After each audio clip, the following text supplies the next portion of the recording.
A very good evening and welcome along to Headingley for Yorkshire's third Vitality T20 Blast home game of the season.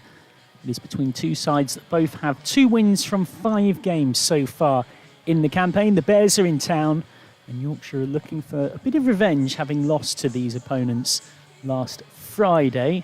It's a key game for both teams in the qualification picture. The table is incredibly tight. You can actually have a little glance at that table, which sees Northants top with 6 wins from 6. Derbyshire Falcons with no wins from 5. But that middle, my goodness me, it's more congested than the busiest of motorways, with just 1 win separating Lancashire Lightning in second and the Notts Outlaws, who Yorkshire beat on Wednesday. You are 8th. Yours truly, Michael McCann, joined by Aaron Files. Dr. Jane Powell will be along later as well. Aaron, where do you start with a table like this? It really tells its own story, doesn't it? It certainly does, yeah. I think first and foremost we have to look at Northamptonshire. 6 wins out of 6. They're gunning for 7 out of 7 tonight, so the Steelbacks have been absolutely electrifying. Lancashire and Leicestershire also keeping up with the pace, not necessarily in the points column, but in terms of the wins, 3 of their first 5 matches, and then it's really the battle for 4th. You can see there 5 sides all occupy 8 points apiece. Of course, you've got the Notts Outlaws. They've got a negative net run rate. But aside from that, you've got 4 teams who, well, there's hardly anything in it. So I know it's cliche. I know that we say this an awful lot in a commentary position. But tonight feels like a huge game, doesn't it? 2 sides who desperately need a win. When you're looking at the Blast, especially in the North group, it's very tight, hotly contested. You need at least 8 wins. So this really is a pivotal encounter for both teams, especially in my opinion, for the Bears after their loss on Wednesday. See, it's interesting you talk about a battle for 4th. I think it's almost potentially a league of Northants and everybody else. You think that you probably need 7 wins, if not 8, to guarantee a spot in the quarter-final. It feels very difficult to think Northants are going to miss out, which leaves 7 teams effectively battling it out for 3 other places in that table. And of course, these 2 sides both have 2 wins from 5, and as we saw there, it's only net run rate that separate them. So it's key for Yorkshire to try and get a little bit of revenge from last Friday night. That might well be the word of the evening. We can now get down to Richard Graves, who will have all the news from the coin toss. Boundary edge, waiting for the toss. Yorkshire coming into this on the back of back-to-back wins in the space of 4 days, looking to make it 3 in a row tonight against the Bears. Out here by the boundary, I've got the Yorkshire skipper, David Milan, alongside him, Alex Davies from the Bears. David, you've got the coin, away you go. Tails is the call from Alex Davies. Alex has won the toss. Come on in, Alex. What have you decided to do? Is that purely because of the conditions, or do you prefer to put a total on the board? I wasn't really too fussed. I think it's going to be a good wicket. But yeah, no, we're just going to try and get a score on the board and try and defend it. Yeah. Any changes to the side tonight? We're the same team. Go well tonight. David, come on in. Obviously, it's been a hot day here. Would you have liked to bat first?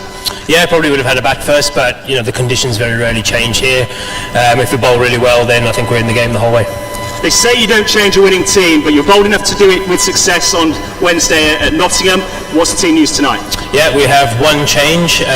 George Hill has come in for Harry Duke, and Will Laxton will keep. Yeah, just trying to find the balance of the team. We had 5 bowlers in the last game. We're trying to get 6 in here because we think it could be a slightly better wicket. And in terms of the team's spirit, morale, what a difference 6 days make. Back-to-back wins must make a massive difference. Yeah, it does. You know, when you lose 3 on the bounce, it makes it quite harder. But yeah, look, the lads have responded really well, and you know, this is a big game for us in terms of that, trying to back up 2 good results. And if we can do that tonight, then we've set our season up nicely. Well, listen, go well. We're looking forward to it. David Milan with his thoughts there. But the news from the middle is the Bears have won the toss. They will bat first. Thank you very much to Richard Graves for his fine work pitch side. No real surprise the Bears have won the toss and chosen to bat. Both the sides that have chosen to bowl this season, having won the toss in a Blast game at Headingley, have shipped 200 plus and they've lost. And indeed, if you look a little bit further back, it's tended to historically often favour the teams batting first. So you would think, with me saying that it must be a belter of a pitch. And thankfully, I was able to sneak out a little earlier on and have a look at it. So let's take a glance back at a little pitch report. So we've been lucky to get along early here at Headingley and see a sneak preview of the pitch, which the ground staff tell me is an entirely new track. So let's have a look at it then. You think of Headingley and you think of a surface that might look green, but in truth, runs. This is a track that across the last 4 and a bit seasons at Headingley, the average first innings score in a men's T20 blast game is 187. The average winning score is well above 200. And as we come down and see it, the grass is there and it is live, but it's very short. And it's not something that batters should be overly concerned about. There is a couple of interesting things with boundary dimensions. We've moved out much closer towards the western terrace and much further from the east stand. Should be a little bit in it for the spinners, and the new ball might do a touch early on, but on the whole, this is the kind of pitch that you want to be a batter on. Is just give that grass a little flick. You can see it's not very thick, and it's pretty dry. The weather's excellent. It's a beautiful night for T20 cricket here. It's a beautiful night primarily, you would say, to have a bat. 20 of the 29 games played here in the Blast across the last 4 and a bit seasons have been won by the side batting first. Also worth mentioning the boundary dimensions. As we look out towards the east stand, you can see the rope in the background as the players are warming up. That is a considerably longer boundary, about 10 metres or so on what is out towards the western terrace, where in pockets you're looking at somewhere between even 50 and 55 metres. So those shorter areas will be particularly targeted. That's a little look at Headingley pre-match. So that was a little earlier on. I can now run you through both teams for tonight's contest. As referenced by Yorkshire skipper David Milan, he's made one change to the side that won by 9 runs at Trentbridge against Nottinghamshire on Wednesday. So the Yorkshire side is Adam Live, Milan himself. Will Luxton stays in the side but takes the gloves off Harry Duke, who drops out. James Wharton, Will Sutherland, who, remember, because of that toe injury, is very unlikely to bowl, but is playing as something of a specialist bat. Matt Revis, Dom Bess, Chaffer Chauhan, Will O'Rourke, Jack White, who made his Yorkshire T20 debut so impressively in that win, and George Hill comes in, Hill of course who was recently playing for the England Lions against India after a highly impressive all-round start to the season, which earned him that international honour. And as for the Bears, they are unchanged, so it's Alex Davies, Tom Latham, Dan Mosley, Moeen Ali, Sam Hain, Ed Barnard, George Garton, Kai Smith, Hassan Ali, Danny Briggs and Jake Lintott. Aaron Vowles alongside me, fellow commentator, but also a bit of a Bears expert, having been born and bred in that part of the world and done plenty of work on their live stream over the years. Your thoughts on both teams, but particularly the visitors? Yeah, we'll start off by talking about Yorkshire first and foremost, because I'm looking forward to seeing how Will Luxton does with the gloves in hand. He's been doing that in the 2, so interesting change that. We expect that Will Sutherland will be playing predominantly as a batter in this game as opposed to a bowling all-rounder, so I think it makes perfect sense to bring George Hill in.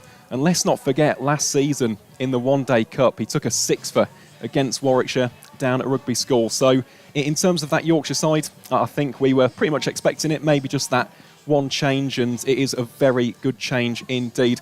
As for the Bears, unchanged from Wednesday's disappointing defeat against Northamptonshire at Wantage Road. Sam Hain batting at 5, I think, is a little bit low, to be honest. He's only 38 runs away from becoming the first player in Bears history to surpass the 4,000 career T20 run mark for the club. So would have liked to have seen him batting at 4 after Dan Mosley. But aside from that, the Bears bat so deep. You look at George Garton, he's been striking at 165 this season. Danny Briggs has a career best in the 40s. So in terms of batting, that isn't the issue, in my opinion, for the Bears. The issue could be the bowling. And of course, on a wicket here at Headingley, which is very high scoring, feels like they'll have to put a pretty big total on the board here this evening. We're talking probably 215, 220 plus. Yeah, we've talked about the fact that the average first innings total, that is a winning score in blast games in the last 4 and a bit seasons on this ground, is just marginally in excess of 200. So the Bears have won the toss and will look to back it up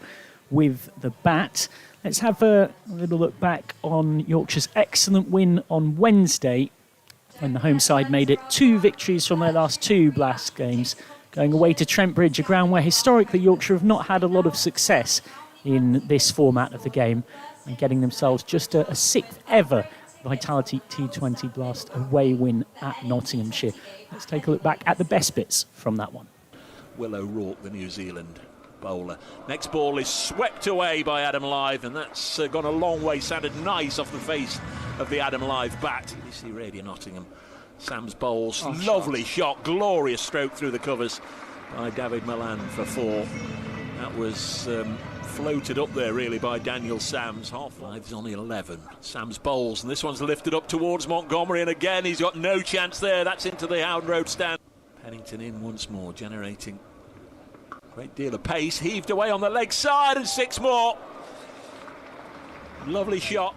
Big man born in South Africa. All this is chipped up and over and away for 4.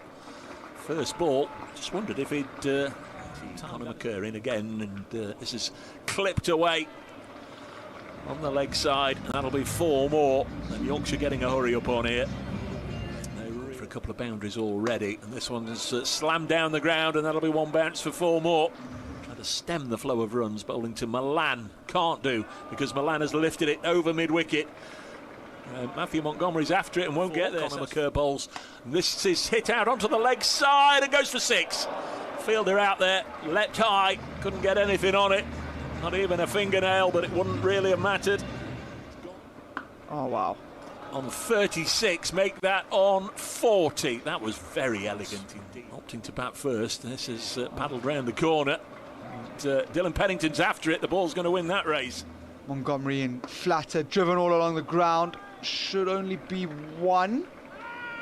There's very good fielding out there. So it's beat Joe Clark extra cover, but it will bring up David Milan's 50. Serious again here, goes full to light. He's slamming this down the ground. That'll be 4 runs.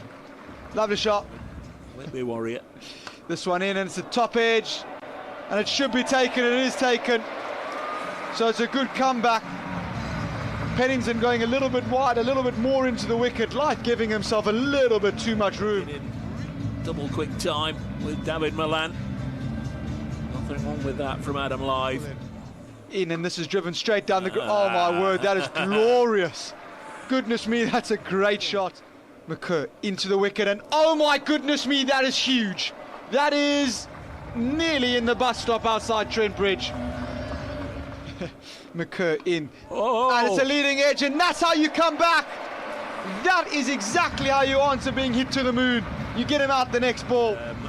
Understandably threw the ball sky high and very much enjoyed his celebration. You're out, he says, you're out, I've got you. Yes. Patterson White bowling. Oh, now then he's pulled this one away, Wharton, and it's cleared the leg side field, and it's gone halfway up the Larwood and Vos and away for 6. In again, tosses it up, and this one's hit in the air out towards Sams. Should gobble this up all day, and does. And Harrison has a wicket, and it's Wharton who goes for 11. It's a little bit of a cheap one, a little bit of a gimme for all the Outlaws, that one. Come off the top edge, and Daniel Sams, as cool and calm as you like, takes it. So really, really good bowling. Patterson White bowls, and he's got a wicket, I think, there. Yeah, they celebrate. Fergus O'Neill. This is pulled onto the leg side. Is that going to be another wicket? Gifted to Notts. Into Rivers, who's hitting this one straight down the ground, and it's just below us, but I think it's gone all the way, and it has. Remember it, wasn't it? This is in, and this has gone straight up into the air. Daniel Sams calls, says, I'll have it, and I'll take it. In, Bessie looks to oh, he's done well as well, hasn't he? He's gone on the scoop, and he's scooped it away for a boundary. Had a chat. And this one is pulled away, and this time Dom Bess is out, and he does have to go. We're back here at Trent Bridge, and Sams goes slower ball, and Chauhan is hitting this straight up in the air, and Lyndon James takes the catch.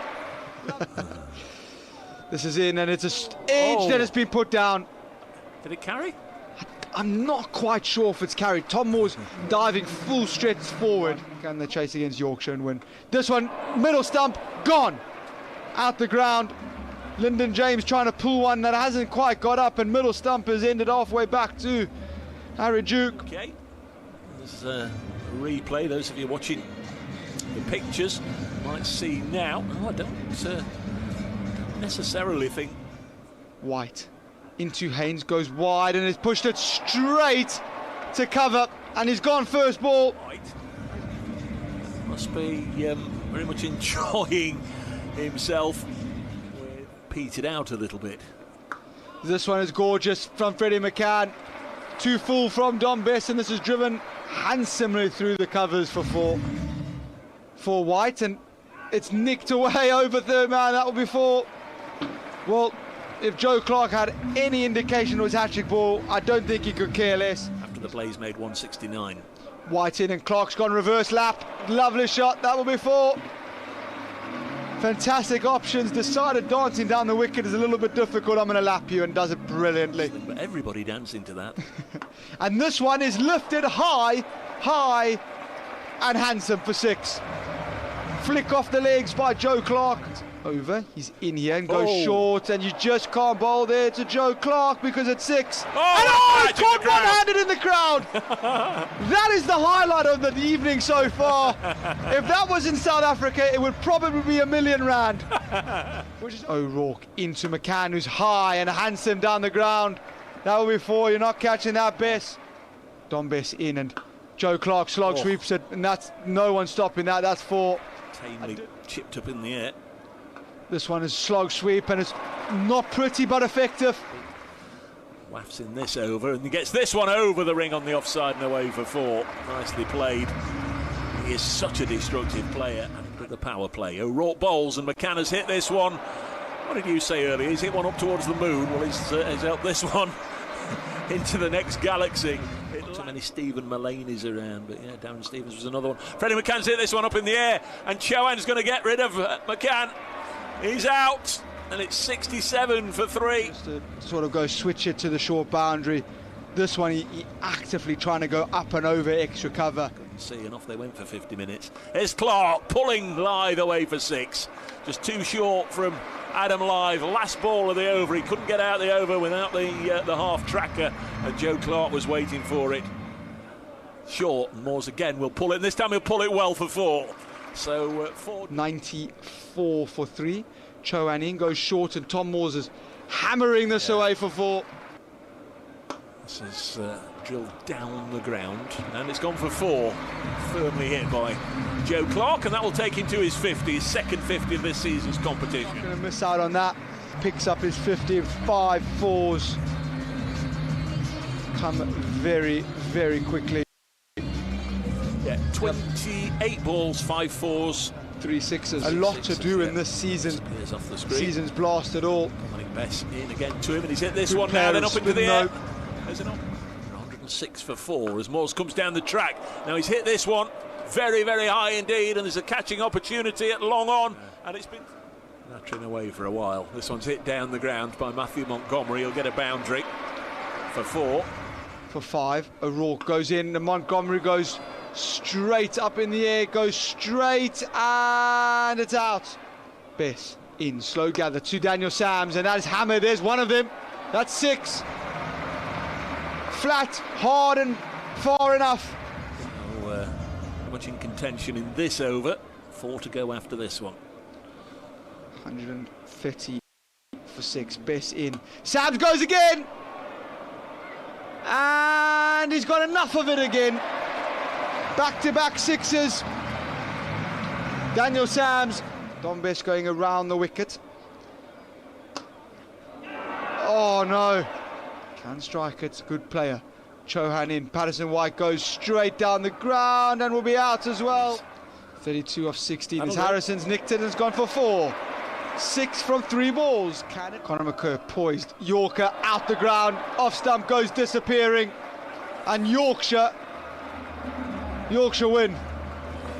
It's, on his way out. It'll be desperately hoping that Dylan Pennington has a big swish at this. White into Pennington, who's hammering this straight up in the air, and it's going to land in no man's land. So White will finish with figures of 4 for 32. But most importantly for David Milan and Yorkshire, They come to Trent Bridge and get the W. They get the win.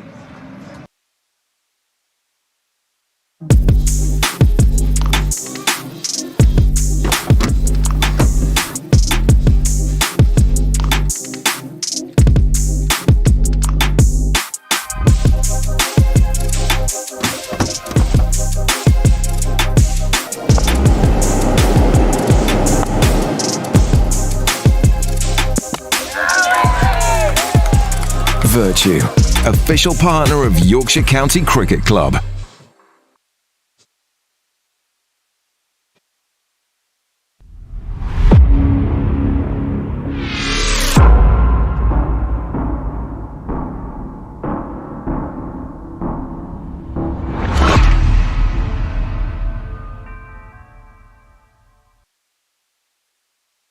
So that was the highlights of Yorkshire winning by 9 runs against Nottinghamshire. Let's now take a look back at the first meeting between the two sides that will play tonight when Yorkshire travelled to face the Bears at Edgbaston last Friday. It was the Bears that won ultimately by 6 wickets with 6 balls to spare. Let's have a look back at that one. Here he comes again. That's a bit too straight, and it's worked into the leg side by Luxton well. And it's the first boundary of the innings. And it comes for Luxton. Again, I would say bustling him, but he's a bit quicker than that. Oh, and he's been drilled for 4. Just over-pitched. Not the right length. Get Adam Lyth in and send him back home, so be a lot of pressure on that batting lineup.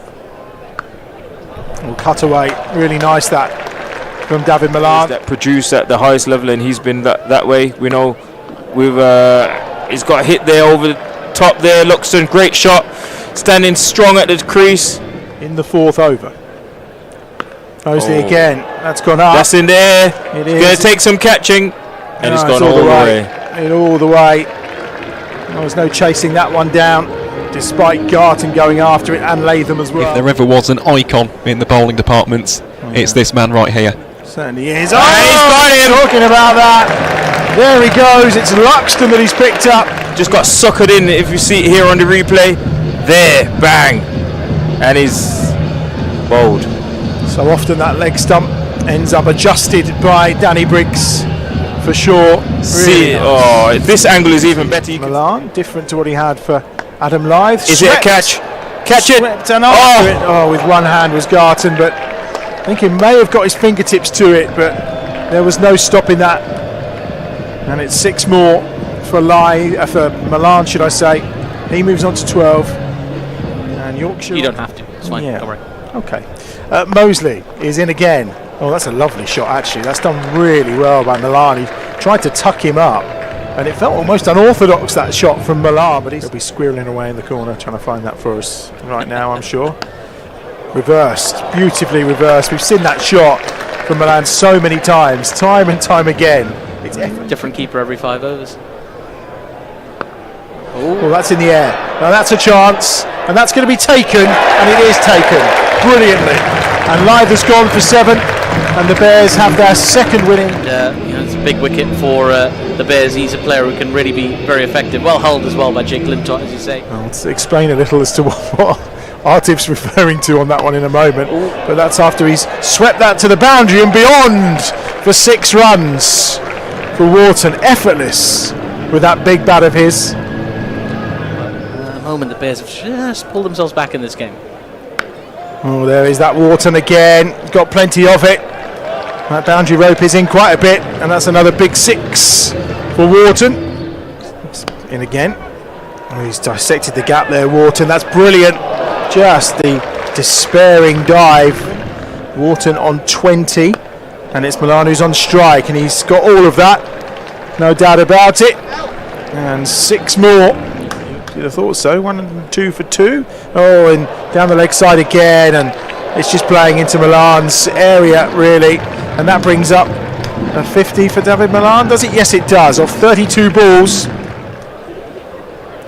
Oh, that's lovely. It's a lovely shot from Wharton. He's just used his feet. He's come down, really, at Hassan Ali and just scooped him over his shoulder. 8 from the over so far. That's full, and it's driven beautifully through the covers for 4 by David Milan. 180 would be wonderful from here. Wharton's on strike. He's lifted that one into the leg side again, trying to pierce the gap, and he does. It's 4 more. There's a chance to sweep it here, but I'm guessing it's going to be tucked well outside the off stump, which it is, and it's cracked back down the ground. 3 or 4 bounces for 4. Really good shot from Wharton. They are being funky with their fielding positions at this moment in time. He's on the move straight away. Well, he might get picked out here. It could be perfect. It is perfect. It's a master stroke in the field. Hassan Ali with a catch. A conventional mid-on position, but Jake Lintott knew exactly what he was doing. He was pushing the ball across the right-hander, knowing that he's going to want to go down the ground. So if that top edge comes, which it did, it will float. And if it floats, you want your fielder inside the circle to be as straight as possible, where Hassan Ali was, takes a perfect catch. And just like that, the Bears have broken this partnership. A chant. Revis on strike. It's down the leg side. Oh, he's got him. He's got him. He's got him. It does take an edge. Just pulled things back after that boundary down the ground. Got himself a wicket. Put the new batter under a bit of pressure with the previous stop ball. And this one's going down the leg side. It's not a great delivery, but a little bit of glove on its way through to Alex Davies, who did the rest. Lintott gets some reason, fair reward. He did. Artif, thank you. He'll be back with us soon. Ricordo's on the way, but that's 15 overs gone. 139 for 4. Obviously, star quality performer. Catch. And got a wicket. Very well held. In the piece, Warwickshire built a lot of pressure. The Bears built a lot of pressure and didn't get the rewards, and now they're getting the rewards. So that's exactly what you want. That is plumbers. LBW for Danny Briggs. Creating a lot of pressure. Yorkshire having to rebuild. Duke trying to turn that one into the leg side. Plum LBW don't get much more out than that. Am I thinking, Aaron, that's 3 wickets for 10 runs maybe? Yeah, it's been a spectacular collapse, but Ricordo Gordon, our companion here on Bears TV right now. Oh dear! There we go. That's out. Leg side and ended up hitting it straight back at the stumps. They've gone from 139 for 2 onto 146 for 7. I mean, that's an extraordinary collapse, isn't it? I mean, Milan and Wharton was broke. Yeah, Milan is still there, but he's not on strike. That's going to be a wide ball. That's quite a lot of stuff. So that was the first innings of the meeting between these sides last Friday, which, as mentioned, it was Bears who went on to take the Precious 4 points from it, winning by 6 wickets with 6 balls to spare. Alex Davies with 65 and Tom Latham with 44 really set that one up. 103 off 69 balls. And from that point, despite a little wobble when Matt Milnes took 3 wickets, it was always likely to be the Bears game, wasn't it? Yeah, it was. And unfortunately for Yorkshire, that was off the back of that middle order collapse, which was ill-timed, I think, for the visitors, and in the end it made what could have been a very difficult run chase at Edgbaston a little bit more gettable. But I'll tell you what, this should be an absolute firecracker of a game here tonight. 2 sides who desperately need victories. Of course, we've seen that previous matchup. We should be set for an instant classic here in Leeds tonight.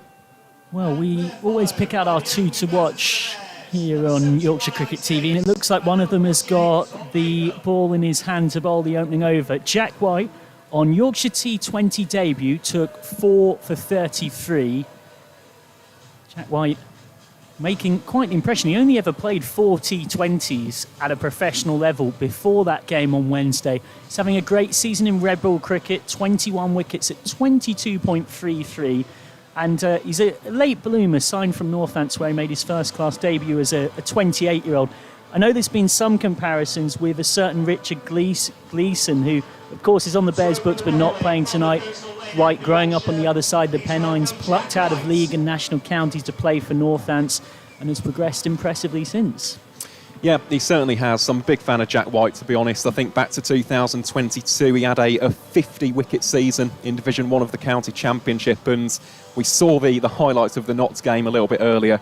That ball to Lyndon James to just dislodge the middle pole, that was an absolute thing of beauty. So, yeah, Jack White is a dangerous customer, someone for the Bears to be wary of, and, yeah, for Yorkshire, they'll be hoping that he can get the side off to a strong start. So White is set to bowl the first ball of the contest. York's President, Dr. Jane Powell, is settling into the seat alongside me. Alex Davies is set to face it from the pavilion end. White steaming in with a deep third and a deep square leg out, and that's a very nice start. It's something you don't see very often in T20 cricket.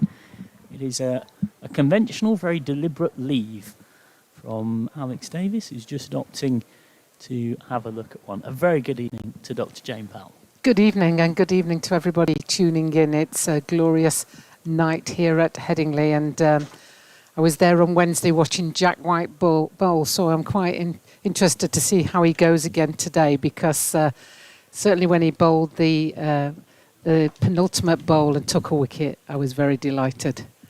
Right on the money again there. They were just eyeing a quick single for a second, these two, before thinking better of it, which was certainly the right decision. As mentioned, they had a partnership of 103 for the first wicket in the reverse fixture.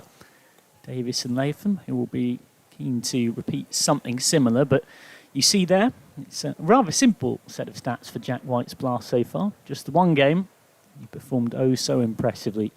Had quite an expensive second over, but every other over was absolutely exemplary in taking 4 for 33. If you believe in the curse of the commentator, there's some evidence for such phenomenon. He's going to have to re-bowl that one. And great take there behind the stumps from somebody that Yorkshire viewers probably aren't that used to seeing, picking up the wicket-keeping gloves. Will Luxton behind the stumps. Yeah, good point, well made. That is one of the key team changes for Yorkshire tonight. Luxton, who has kept her in some 2 T20 games, building up to this blast season.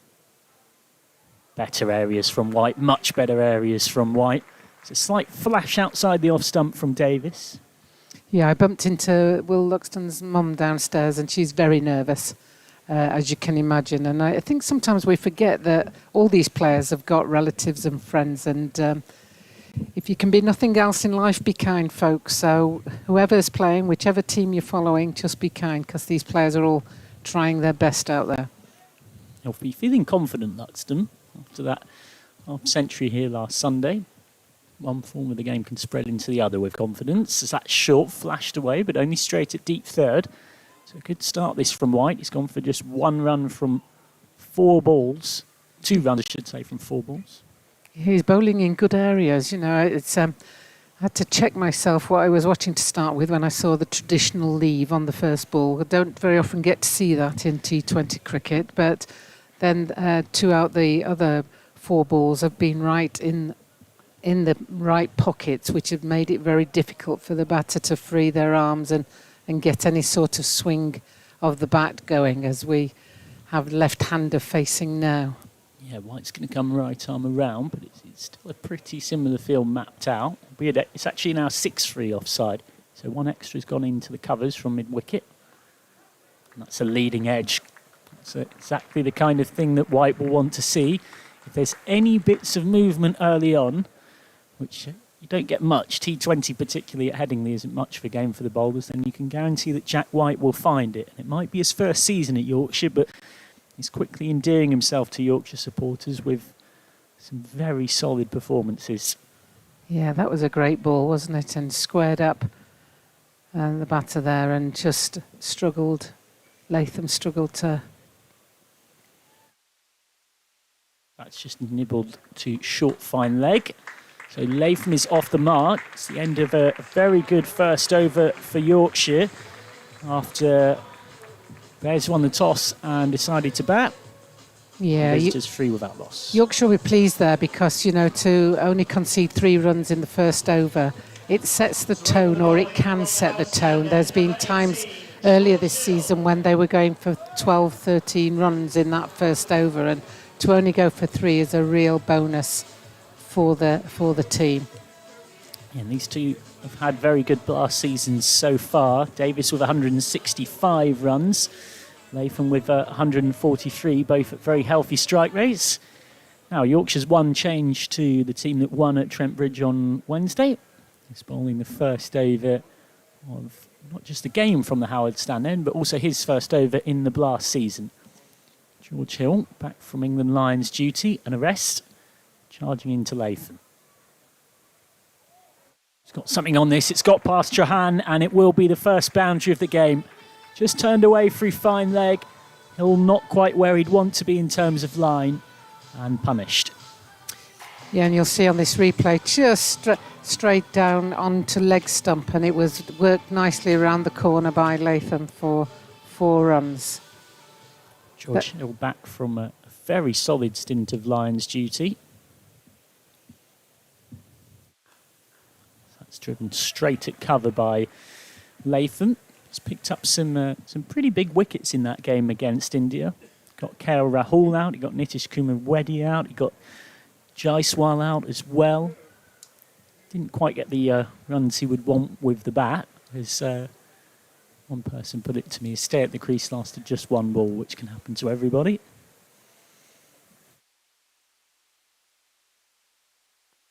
Hill this time played out to deep square leg for 1. No ball signalled by the umpire. Yeah, that's something of an unenforced error from Hill. And that means you get what is not traditionally known, but it does look a bit like it, is the cowboy lasso signal from the umpire. And it will be, of course, a free hit, which to large but not completely endless extents provides some form of diplomatic immunity to the batter. The umpires tonight, so Shaughnessy and Lungley. Davis, who's just still getting into his stride here, will try and make the most of the free hit opportunity. With 2 out on the leg side. Short and paddled round the corner, and he has made the most of the free hit. 1 bounce 4. Bouncer not really quick enough to properly trouble Alex Davis, who gets his first 4 of the night. Yeah, I think it was too short there. You can see that Davis had time to rock onto his back foot and just paddle it round the corner, and it's quite pressurised bowling in this power play when you know you've got only 2 fielders out there, and George just needs to correct his line and length a little bit. And Hill this time could have got a wicket. Oh, well, it's 6. So close, but the signal immediately from Matthew Revis out at deep square leg is that it's 6. He just was trying to go back and back and back, and he ran out of room. First 6 of the contest. Yeah, I think he was unsure as to where he was, because I think he could have potentially just put his feet inside, and you might as well keep your feet inside and try and reach over the boundary, because... Well, it's his left leg, and I think when he takes it, he actually thinks he's okay, hence the slightly frustrated face, but it might well be out the very next ball. It is out the very next ball. So the mistake on the boundary from Revis doesn't matter too much for Yorkshire, because George Hill does now have a wicket in his first over in the Blast this season, back in the side tonight. Alex Davis gone for 11 off 7. A simple catch for Jaffa Chauhan, 20 for 1. Yeah, and here we see on the replay George Hill coming in. It comes in closely towards Davis, and he's just trying to guide it down to third man, and I think it just came back into him too much, and as a result he just guided it straight to Jaffa Chauhan at short third. Yeah, that is the simplest of simple catches for the man who will see weaving his dangerous leg spin later. And Dan Mosley is out at number 3. Mosley this season has got 94 runs at an average, a tickle above 30, and a very impressive strike rate of 156. He's part of England's under-19 World Cup squad from back in 2020, and has built his way to playing 3 ODIs, 4 T20s for England in more recent times. See him later on with the ball as well, for now he's going to try and counter-attack with the bat in what's been an over that's had a bit of all sorts from Hill. He's conceded 17, but he has a wicket. He's finding the outside edge of Mosley's bat. Was it an appeal there? So whether George felt it missed the bat and just hit the pad. Yeah, Hill was completely uninterested, but other fielders were. Well, there you go. I think based on that, maybe it wasn't that pad. Beg your pardon. We are looking from behind the action when the ball is from the Howard stand end. And that is the end of the second over, 21 for 1. And change of bowling coming in from the Kirkstall Lane end as Will O'Rourke comes on. And he's starting to understand English conditions a bit better than Lucknow conditions. I think the first time we saw him, he was still bowling as if he was bowling on an Indian wicket, and they keep very low. So he's just adjusting that length now and getting into his stride. Yeah, 1 for 31 against Nottinghamshire on Wednesday, and that included some very impressive Yorkers at the death, and 1 for 12 off 3 against Leicestershire on Sunday. So starting to find some rhythm. Yorkshire's overseas from New Zealand. It's a very decent start from Will O'Rourke, 23-year-old who probably best known, or certainly one of the things he's most well known for, is taking the best figures of any New Zealander on Test debut. Took 9 for 93 in the game against South Africa at Hamilton in February 2024. In the Blast this season, he has got better as the campaign has gone on, having had a very expensive debut here against Northants. Goes on the scoop, and that's very cleverly done by Mosley. Off the mark in style, gives O'Rourke something to ponder, using the pace of the Kiwi against him. Yeah, and that's a great shot by Mosley. He just stepped outside off stump and then paddled it down his leg side, but he went fairly straight. And that's quite...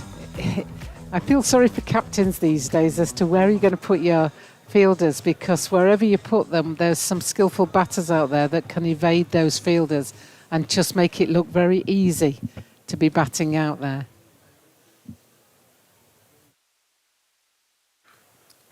That's smashed through the covers. That's as good a shot as you'll see all season that brings no run. Appreciative applause for some good tidy work in the covers. Yeah, the skipper leading by example there. And who will be key with the bat later. Sutherland at long on just having a chat with his fellow overseas O'Rourke about what plan O'Rourke might go to next in the game of cat Actually, that and might have mouse. been Revis. My apologies to any listeners out there, I think. Gain tries to just help it on its way, but this time Mosley can't make contact.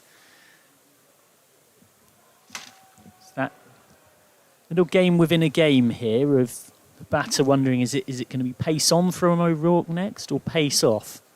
And a lot of deliveries he bowled, particularly against Nottinghamshire on Wednesday and Leicestershire last Sunday, were pace off.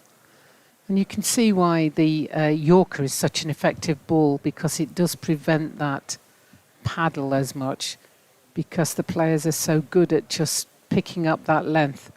Made lots of room that time. It's managed to burst through the gloves of Luxton, and it will go to the boundary. So that's 4 byes.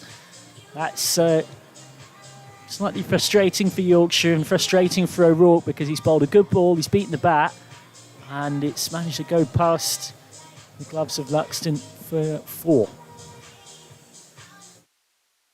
Luxton, of course, keeping tonight with Harry Duke out of the side. And George Hill coming into the team. David Milan at the toss talking about how it was important to give them a 6th bowling option on a ground where it is very difficult for bowlers.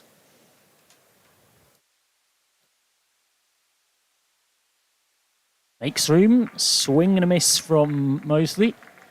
A Nova that's had a bit of everything. 29 for 1, 8 off it after 3 gone. Yeah, good over there from O'Rourke. Only 4 runs off the bat, and he'll be pleased with that. He'll be disappointed with the 4 byes, but as a bowler, you can't concern yourself with that. You've just got to put it in the right area, and the person who'll be most disappointed will be Will Luxton. But he's probably not used to the pace that O'Rourke sends them down at. He's got that extra yard of pace that some of the other bowlers haven't got. So as a result, it gets more lift off the wicket and just generates more pace going through as Jack White comes back on from the Howard stand end.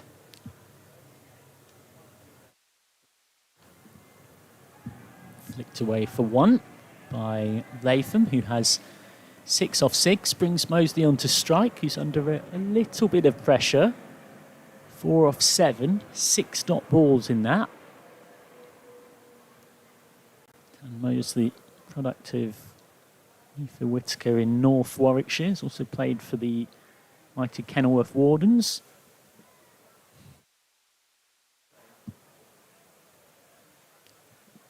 He's one of the fastest spinners in world cricket. We'll see him later on with his sort of quick spin.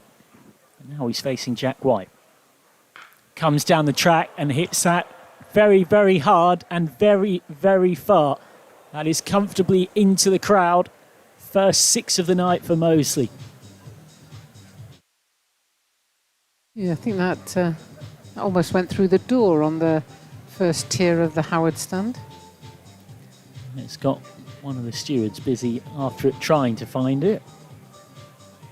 I'll have to check on the condition of it as well when they get it back. Just coming down the track and effectively turning that ball from White into something of a half volley. And that side angle really shows you it. The fancy footwork to get there. Yeah, very quick footwork. So where does White go now? Because he is changing the field. He's moving deep backward point around to deep cover, and he's coming in for a chat with his captain while the 2 umpires, Shaughnessy and Langley, are calling for a change in the ball.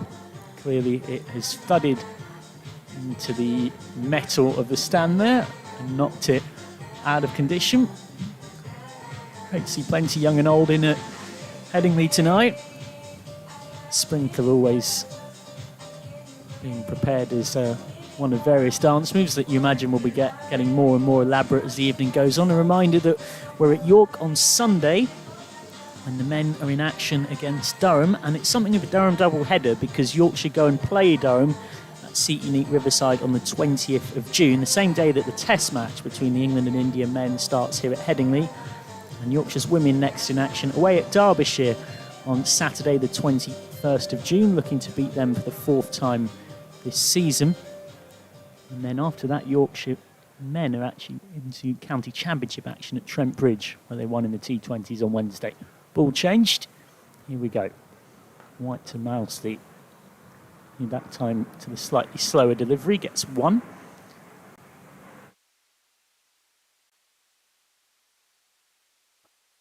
Yeah, there's plenty of good kit for everybody if they want to come along or tune in to Yorkshire TV. There's plenty of cricket going on, and the weather is just fantastic for cricket at the moment.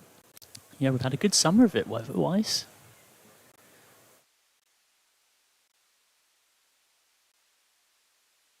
Steps across very early and manages to paddle it through Latham.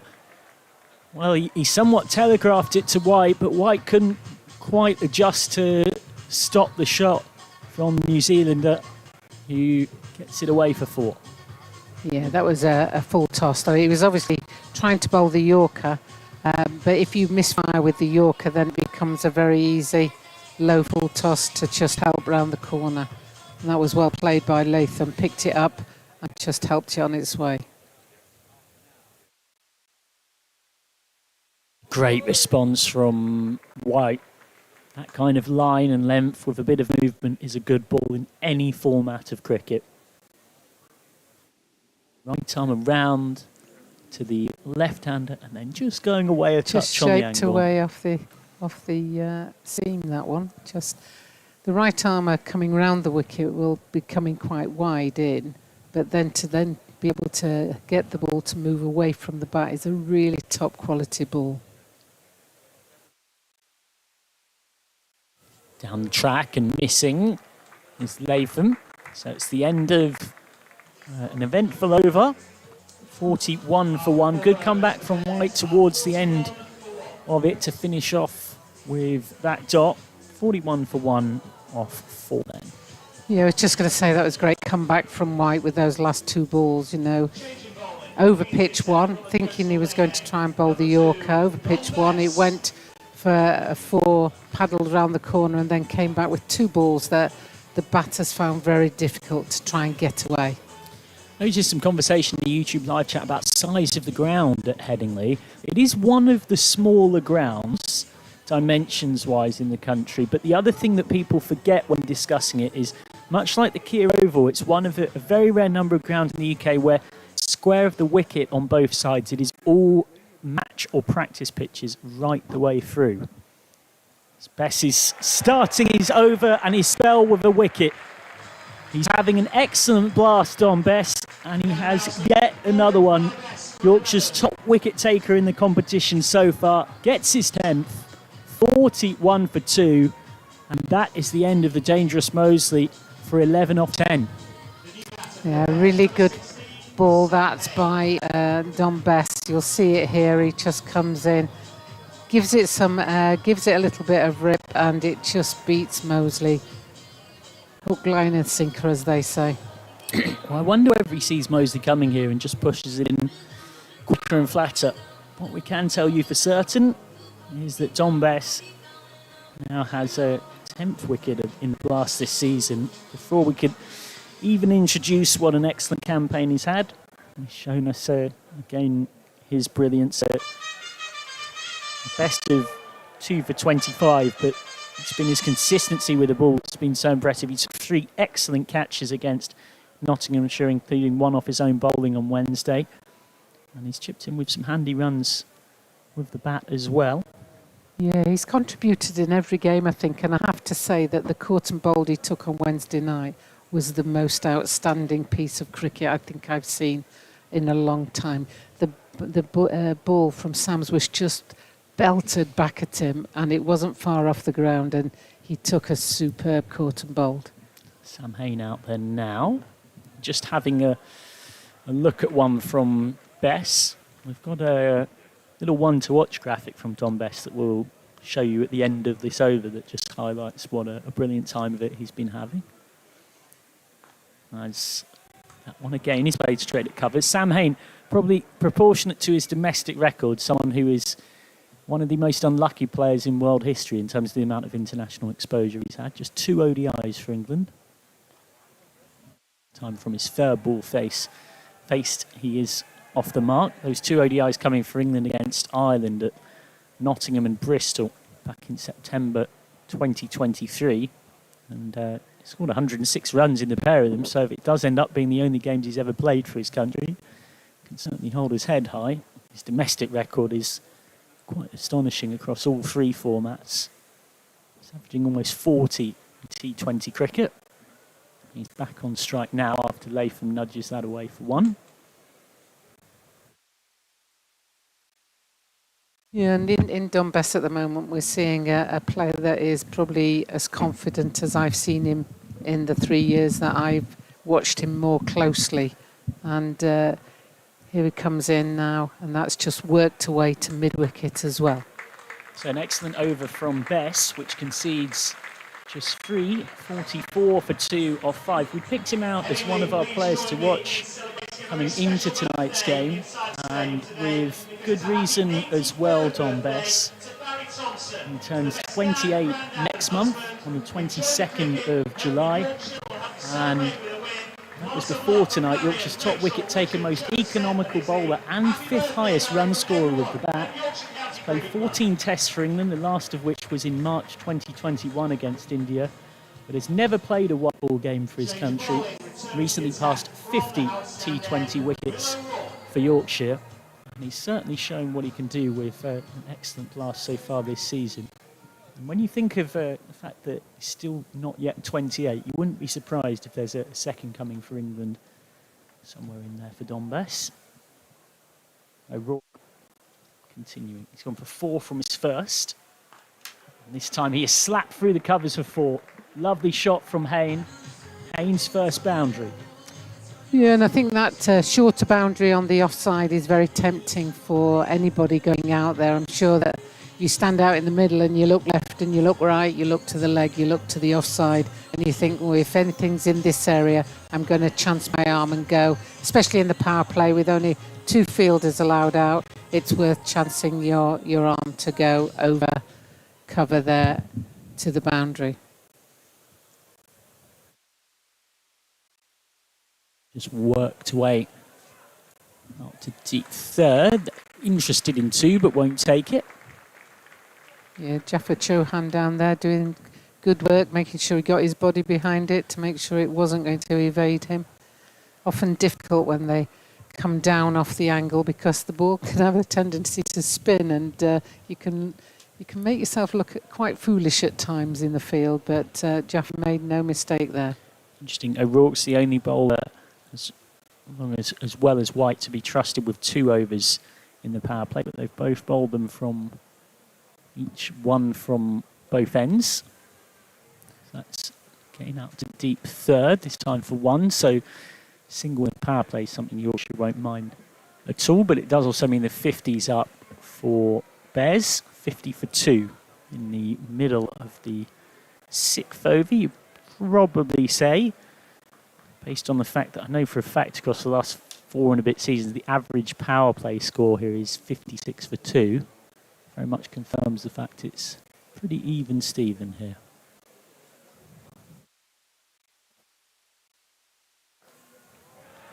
Straight at cover point. Hayne gone for 7. It's the first wicket of the match for Will O'Rourke, who's starting to settle into a nice groove for Yorkshire in the last week or so. He's bowled a very good first 10 balls here and has got his due reward. So the extremely dangerous Hayne has to go 50 for 3. And here we see on the replay, just seemed to just not hit that. It was almost placed into that area and quite easily taken, though. It did look as if Lyth was just a bit concerned that it dropped a bit at the last hit, and he was quite relieved. Yeah, he did that look. He did that. Phew, thank goodness I got underneath that. You see him there. If you watch Hayne here, he's through the shot very early and he sort of pokes at it. He doesn't really commit to whether he's trying to go up and over through the covers or hard and along the ground. And in the end, it's a bit of catching practice for Adam Lyth. Smile on the face of Will O'Rourke, who is starting to hit his straps for Yorkshire and starting to find his rhythm. And that average score after 6 overs at Headingley is now in the favour of Yorkshire by taking 3 wickets in the power play. Yeah, you always take picking up 3 in the power play. Ed Barnard's new batter, and that's not far off being a caught and bowled. That's a bit of aggression in the follow-through as well from O'Rourke, who's understandably pumped up. He's just got rid of Sam Hayne, who I mentioned what a brilliant T20 record Hayne's got. Brings the wicket Barnard, who had an excellent time of things for many years with Worcestershire, then joined the Bears on a 3-year deal ahead of the 2023 season. 23-year-old all-rounder from Shrewsbury. He's part of the Rapid side that won the trophy in 2018. Dropping his bat on it this time. Almost a tip and run, you might say, from Barnard. He gets a single, so end of the power play. And it's a power play that, primarily thanks to the excellence of Will O'Rourke, Yorkshire will be the happier with. 51 for 3 off 6. After a few more words from Dr. Jane Powell, she'll be joined by the brilliant Aaron Viles. Yeah, that's a good over from Will O'Rourke, and he's now bowled 2 overs, 1 for 11. So we can see that following his introduction to the blast, he's definitely improved massively with his understanding of English conditions, and 2 good overs so far from him. And good evening, Aaron. Good evening, Jane. Good evening, everybody. And yes, we're just about to have a change in the bowling, aren't we, here from the Kirkstall Lane end? It'll be Jaffa Chauhan, who has been absolutely scintillating in the past couple of games. Here he is then bowling to Ed Barnard. First one is very full. That one driven down the ground. Should just be 1. I mean, Latham turned around as though he wanted a second, but Barnard a little bit more pedestrian there. Yeah, that was a very friendly full toss, wasn't it? You know, and that's probably what you don't want to do as a spinner, is let them get used to the pace that you are now bowling. Having faced Will O'Rourke, who's coming in quite quickly, you know, you want to catch them unawares with that change of pace. Absolutely, and it's something which Chauhan is known for, isn't it? In terms of those subtle variations, and something to watch out for as well is the slider. Comes out the front of the hand. Whether or not he'll bowl it to the left-handed Latham, who knows?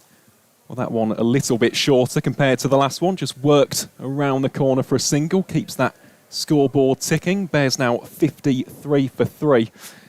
Yeah, Jane, we've got to talk about the power play, haven't we, really? I know that yourself and Michael discussed those stats. It was 56 for 2, wasn't it? Yes. And we'll touch upon that after this delivery. It's Chauhan to Barnard, makes some room and sweeps that out towards deep backward square leg just for a single. In terms of the two sides, you've got to say Yorkshire, especially with that massive wicket of Sam Hain, the talisman for the Bears. They'll be the happier of the two sides. Yeah, 3 quality batsmen back in the shed, as they say, so that's always got to be of benefit. There's still a few batters to come, though, with quality, so a long way to go in this competition. There certainly is, but it does feel like a big game for both of these sides, doesn't it? Let's face it, I mean, myself and Michael at the top of the broadcast, we took a look at the table. So many teams on 8 points. 5 of them, actually, at the moment. It's almost, well, in fact, it is over half of the North group, as Chauhan, that one is too wide on that occasion. Will be an extra delivery as a result, but it's so difficult to call at the moment. Yeah, and you just want to get at the momentum and then keep it going. So at the moment, Yorkshire have won the last 2, and they want to keep that momentum going. That's a nice cut shot there from Ed Barnard, only as far as the fielder, so they'll scamper through for the single. And Bears went down to Northants on the last game, and Northants are having a fantastic season. Absolutely fantastic. Oh, they are. They are unstoppable, aren't they? The Steelbacks, 6 wins out of 6. We'll touch upon their score at around about the 11th or 12th over. We'll keep you updated on what is a fabulous day here in the Vitality T20 Blast, as Tom Latham just steps into that one, drives it nice and crisply down the ground, and that will signal the end of the over. The Bears 58 for 3 after 7. Yeah, and Bears are probably just consolidating at the moment. They need to build a partnership, so what they don't want to do is give another wicket, because at the moment those 3 wickets seem to have fallen at regular intervals, and that's what you can't afford to do. You need to make sure that you can build a partnership. I'm just laughing at the oblivious cam, where somebody's taken 10 seconds to recognise that they were actually seen on the camera as the bananas sit down. I love this competition so much. Honestly, one of the greatest inventions in mankind. Here is Adam Lyth then from the Howard stand end. Starts off by conceding a single there to Tom Latham, who's just ticking along. I think it comes back to what you've just mentioned there, Jane, about consolidation. I mean, Tom Latham isn't the fastest or most aggressive of run scorers in the T20 format. Strikes at between 125 and 130 as Lyth comes around the wicket here to the right-handed Barnard. Nice little push out towards deep mid-wicket. There should be 2 on there for the Bears, and indeed some good communication and some decent fielding, it has to be said, out there from the Yorkshire man. Does indeed mean that will be 2 extra runs. Bears 61 for 3. Adam Lyth's been a bit of a golden arm this year, so I'm sure that's what they will be hoping, but that one is just swung round the corner for 4 runs, 4 very easy runs. Very easy indeed, and that's not the line you want to be bowling to Ed Barnard. He's very strong on the conventional sweeps, also has the reverse in the locker, just needs to tighten it up in terms of the angle and direction of that cricket ball. It's Lyth to Barnard, take 2. This one, again, very full. Driven very firmly down the ground. The Bears think about coming back for 2, and indeed they will as a result of the misfield there from Dom Bess, who, well, we talk about Adam Lyth being the golden arm, but Dom Bess has been the talisman so far. I mean, already the leading wicket taker for the Northern outfit as Lyth comes into bowl here again to Barnard. Plays almost a carbon copy of that shot, only as far as the aforementioned Dom Bess for 1 run. And it's so useful, isn't it, especially here at Headingley, on what is a track which historically isn't great for spin bowlers, to have your spinners doing the work. Yeah, and also that was a great stop by Adam Lyth to prevent any run there. But on Wednesday, they were penalised with the fielders for not completing the overs in time. So the last 2 overs, they had to bring a fielder into the circle. So I think they'll be aware of that. So I think that what they wanted to do is get the overs in quite quickly.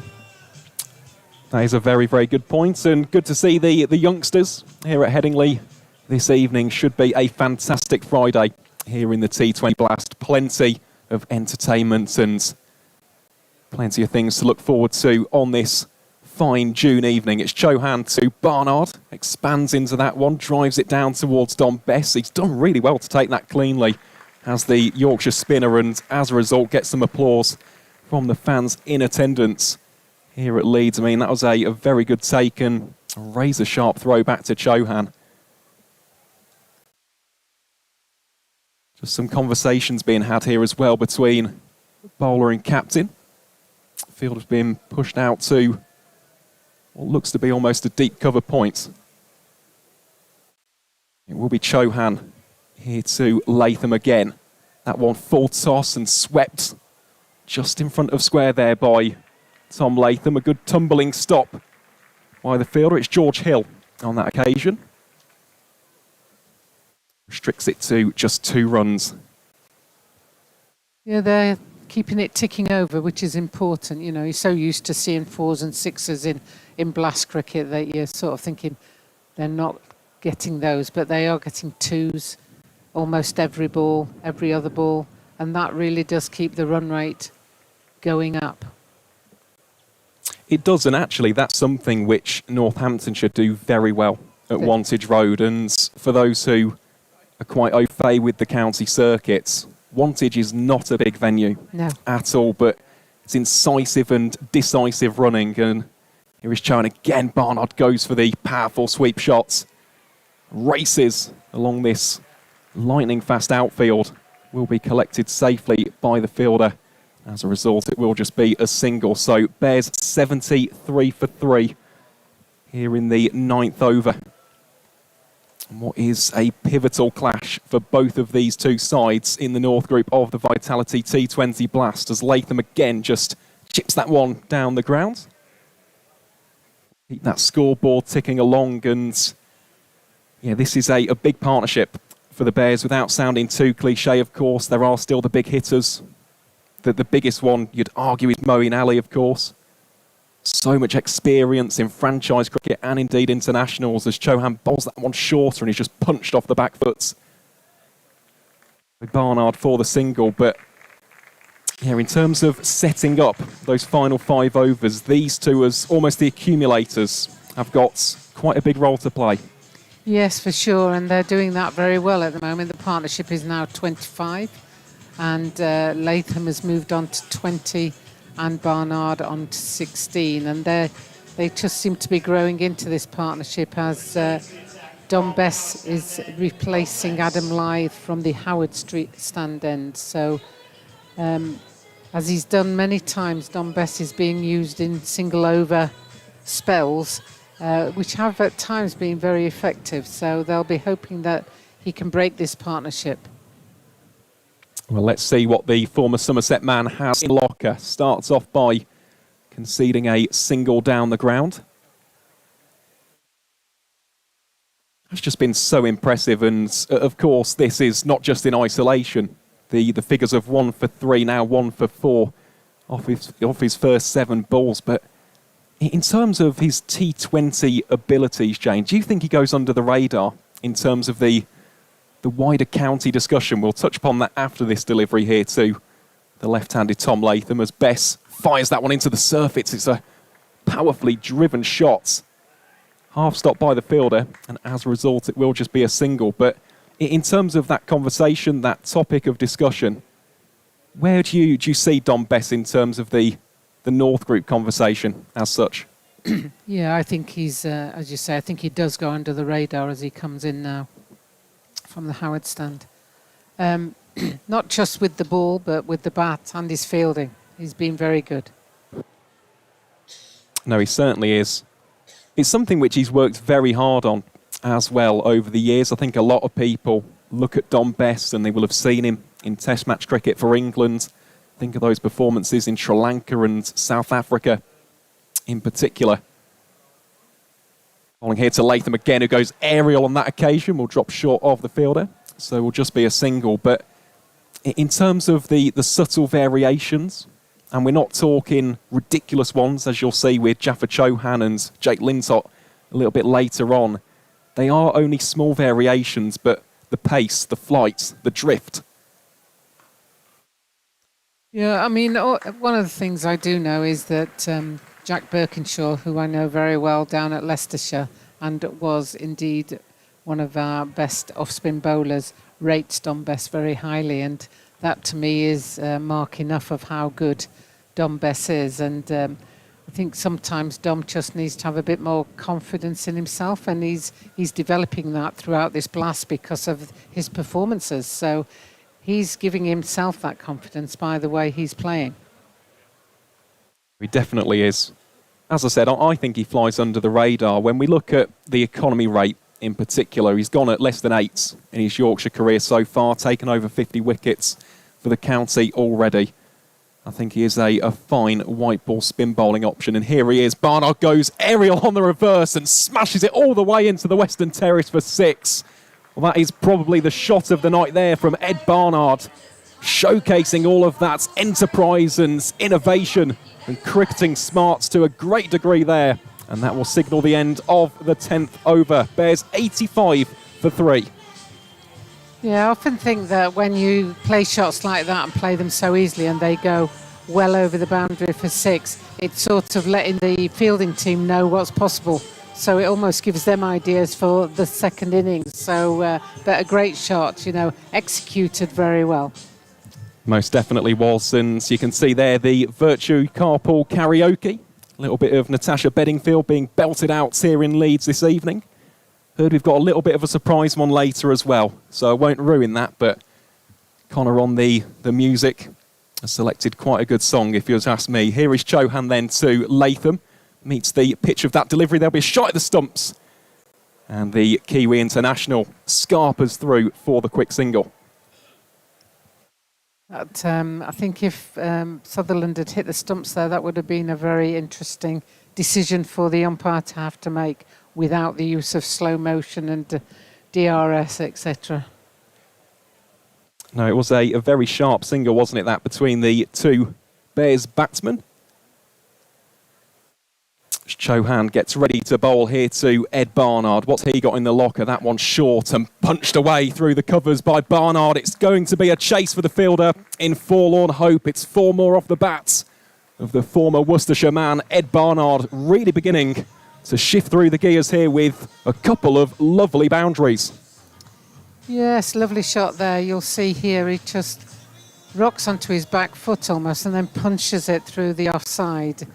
You sort of think it's a cover drive, but it was off his back foot, as he's done then. And it's half stop there by Milan, the two Bears batters. Again, there's that communication and strike rotation on offer between Barnard and Latham. Almost a telepathic connection on that occasion, turning that 1 into 2 off the half stop from the Yorkshire captain. Of course, will have a huge role to play later on. Dayed Malan, one of the informed players in the 2025 Vitality Blast, and that one has been swept very fine by Barnard. There'll be a chase on for the fielder, and it will be 4 more runs. The Bears just beginning to shift through the gears here, predominantly through the batting of Ed Barnard. Yeah, very key over this one for the Bears as they are pushing the run rate up during this over. They've gone from about 8.2 and they're on 9 now, 9 run rate. So they'll be pleased with this, and this is the sort of over that Jaffa won't be happy with. Well, how can the Yorkshire youngster respond? It'll just be a single, as that one spirals off the blade of the Bears all-rounder.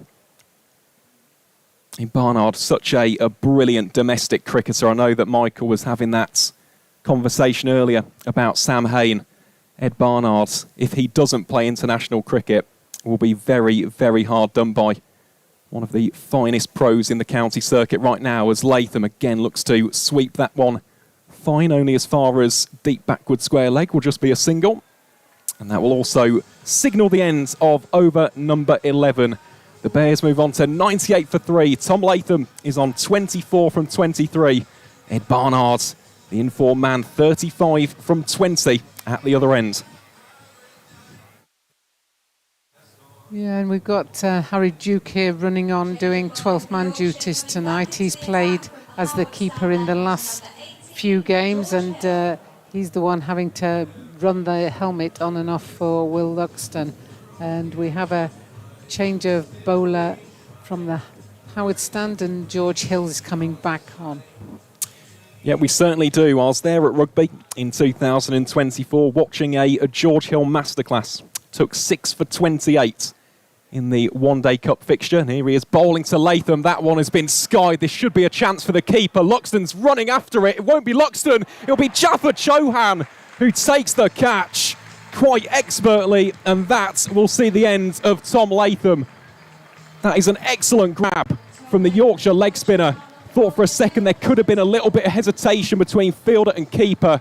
But in the end, Jaffa Chauhan, ice cold, sees the back of the Kiwi international. George Hill gets the breakthrough once more. Bears 98 for 4. You see on this replay just how Jaffa Chauhan just keeps his eye on the ball. He's not distracted by Will Luxton running towards him and takes a really great catch. See him there, eyes on the ball all the way. Thank you very much, into my hands. Great catch by Jaffa Chauhan. And I'm being impressed with the catching in particular this Vitality Blast season. I've seen some incredible catches, mainly from Don Bess, who's been out at long on, long off. But that was Jaffa Chauhan this time, and obviously he's following the lead of some of his senior players by just keeping his eye on that ball. Yeah, that was an excellent catch, I must say, from Chauhan, and also good communication in the end as well. We see that plenty of times in cricket where there's almost that slight bit of doubt that creeps in between the two teammates. No danger of that on this occasion. And as a result, Moeen Ali enters the middle, facing his first ball here from George Hill. Runs the first one very quickly. And in the end, the two former Worcestershire men will just settle for that one run. Bears go on to 99 for 4. And George Hill, playing his first blast game of the season, has already picked up 2 wickets, so he'll be happy with that. It's always nice to come back from England duties to play with your mates and to play with your county, so he'll be pleased that he's been able to contribute so far in the game, and will be wanting to contribute further as he goes through. He most definitely will. It's Hill here to Barnard. Just clips that one down the ground, so I think they'll settle for the single. And that will bring up 3 figures for the Bears, who move on to 100 for 4 in this 12th over. And 2 very experienced men at the crease for the visiting side. 2 men who you'd argue, I think for the vast majority of neutral fans, probably remember them more for their time on the other side of the West Midlands for Worcestershire, as Ali, again, just drops that into the onside for a single.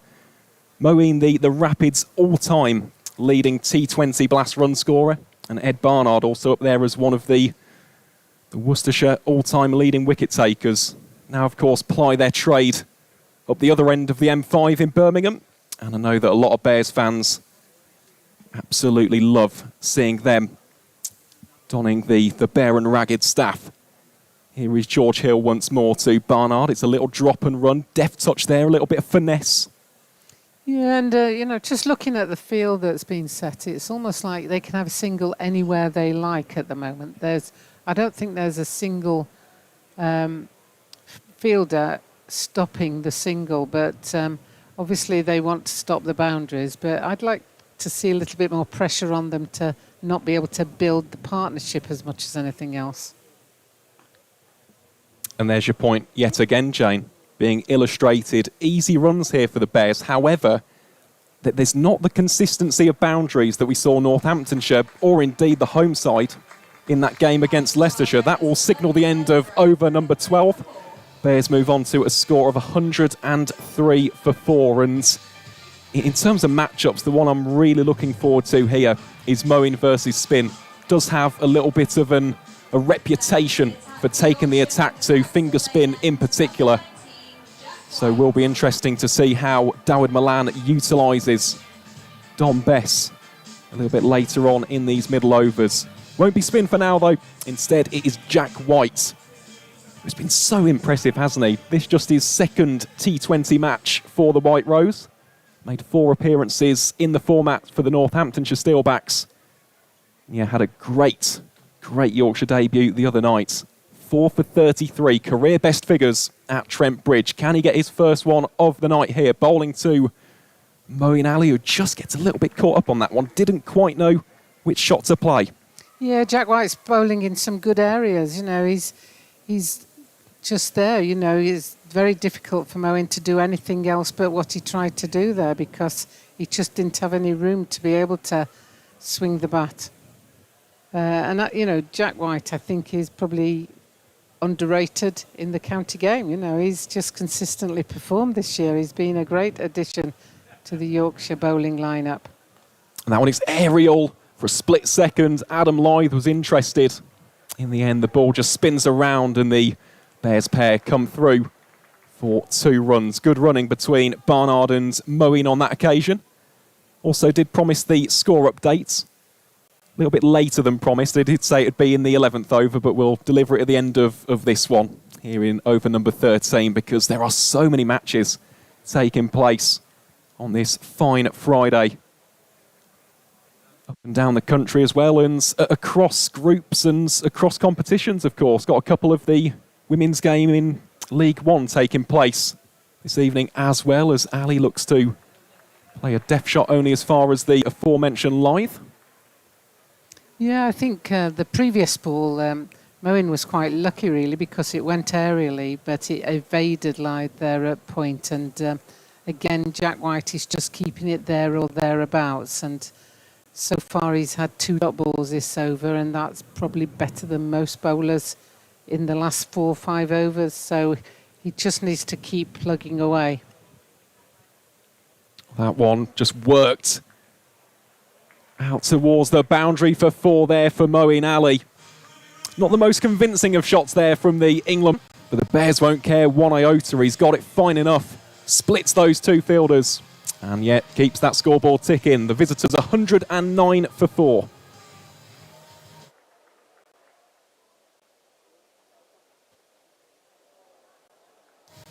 Yeah, see on the replay there that it just the line was just slightly a couple of inches further to the leg side. Well, that one full. There's an appeal there from White, and it will be given LBW. Moeen going for the big shot, looking to accelerate the scoring.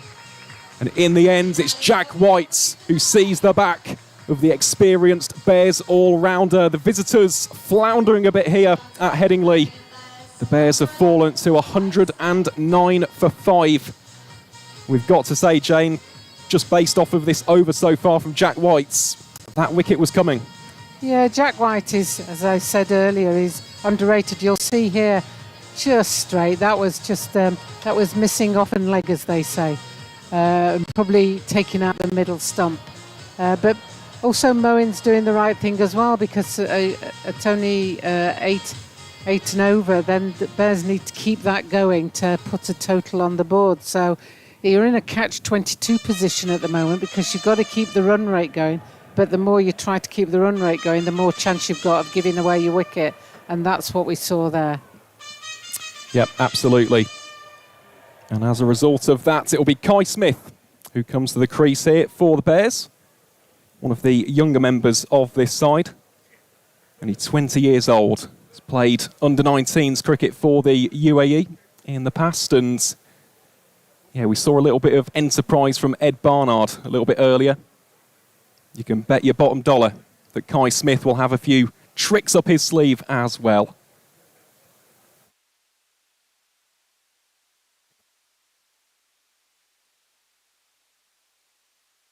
So it's White here too. Smith goes for a big expansive shot. And that will be the end of over number 13. So the Bears 109 for 5. Jack White has bowled quite exceptionally. He currently has figures of 1 for 20 from his 3 overs so far. And yeah, we'll give you that score update from the other games taking place. We'll start in the north of the country, seeing as these 2 sides are, of course, in the North Group. So in the earlier encounter taking place at New Road, The Rapids bowled out for 143 in response. Lancashire 22 for 1 in the 4th over. Then in the East Midlands derby between Derbyshire and Nottinghamshire, Notts won the toss, chose to have a bowl first, and Derbyshire 120 for 4 in the 13th over.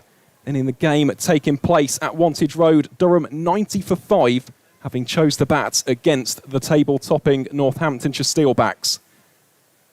So our attention now returns to Jaffa Chauhan bowling here too. Ed Barnard goes for the sweep, and that is an excellent bit of fielding from George Hill, who's having quite the night, picking up some big wickets and making the tumbling stop on that occasion. Yeah, great piece of fielding. Slipped a bit when he stood up, but got the ball back into the keeper very quickly to prevent a second run.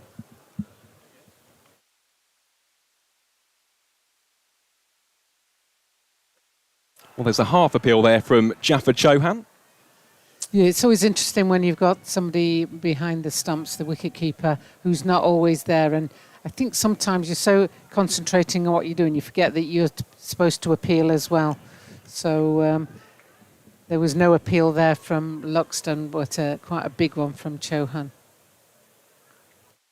That one is a full toss, and as a result, it's been dispatched there by Kai Smith. Gets off the mark with a boundary. Excellent shot, that, from the Bears youngster.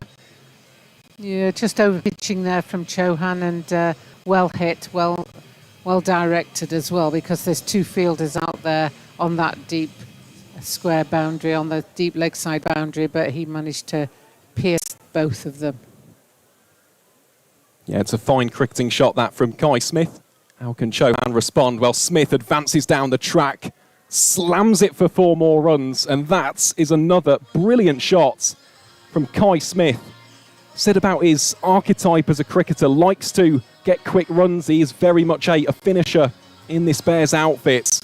So far, striking at 200. Really good stuff, this, from the man born in Dubai. This time goes for the reverse. Chauhan, well, he puts his arm up for a split second. I don't think there was too much conviction. No, I think it probably toe-ended it on the bat. Probably needed a bit more chalk on the end of his cue there, young Smith. You can see, though, the intent's definitely there, isn't it? This is quite the battle heating up between these two. Goodness me, how has that one missed? Will trickle over to the boundary for 4 more runs. We'll see the replay of that one shortly. It's a beautiful delivery, that, from Jaffa Chauhan. Yeah, the googly just went between bat and pad, and really well disguised from Chauhan, and unfortunately it was so well disguised it evaded the wicketkeeper as well. Well, that will signal the end of the 14th over. Bears 122 for 5.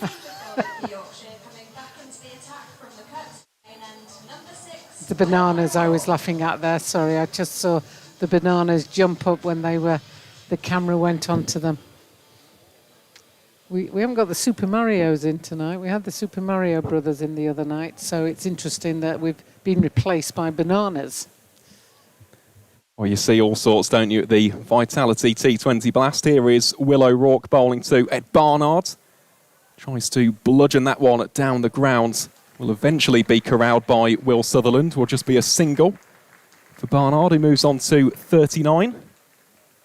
Yeah, Will Sutherland's got long arms, and he seems to extend them just to stop that one. It was almost past him, but he managed to get a hand to it and then grappled on the floor and got it back into his throwing hand pretty quickly as the discussion takes place between Milan, Sutherland and O'Rourke, and with that then the field is changed slightly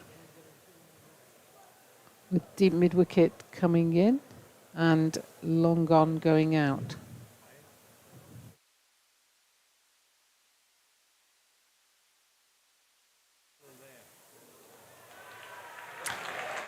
It's caught behind. What a great ball, you know, just lots of pace on that. And Luxton will be pleased with that. He'll be relieved that he's got his name on the score sheet with a catch behind the stumps. Yeah, we'll see the replay of that one shortly. Kai Smith looking to loft it over the top. Gets the outside edge of the bat. It's just the extra pace there, isn't it, of Will O'Rourke? Well caught by Will Luxton. In behind the stump. So Kai Smith departs for 8 from 7. And on in his place will arrive George Garton, who's only scored 52 runs so far this summer in the T20 format. But you look at the strike rate of 185.71. Again, one of those dangerous finishing options here for the Bears, although 123 for 6 on a ground where 200 is usually par. Yorkshire well on top here, Jane. Very much. Well, are they? You know, I always think it's difficult to call a game of cricket. You know when you go to a game of cricket and there's some youngsters there and they go, "Who's winning?" and you go, "Well, it's like this. You can't ever say who's winning until you've completed the game." It's one of those strange games, isn't it? Really, but you can say that Yorkshire would be pleased with the position they're in at the moment.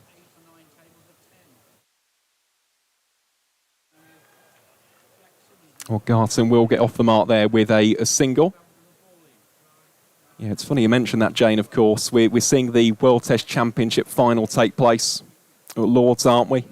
And a lot of people would have written off South Africa. And after the first innings, you'd have probably said Australia were odds-on favourites to win that game. And now we look at it and it's like, ooh, if South Africa bat sensibly tomorrow, it's in their hands. Yep, it is. It is. Would be massive, wouldn't it, for the Proteas? Here is O'Rourke once more then from the Kirkstall Lane end. Barnard attempts to go for the ramp over the top of the keeper, Luxton. I think just the extra pace of Barnard, it lends itself for the ramp, but it's quite difficult to actually play the ramp to somebody who's bowling at that pace. We don't have the pace, the speed gun on them, but it's going to be around that 80-ish mile an hour at least, isn't it? And if not more. And so it's quite difficult to actually get into a position safely to play that shot. He does enjoy it though, does Ed Barnard. Definitely something to watch out for here as O'Rourke bowls to him again. That one flailed. There's a slight chase on for the field and nowhere near it in the end as Ed Barnard continues to inch ever closer to this 50.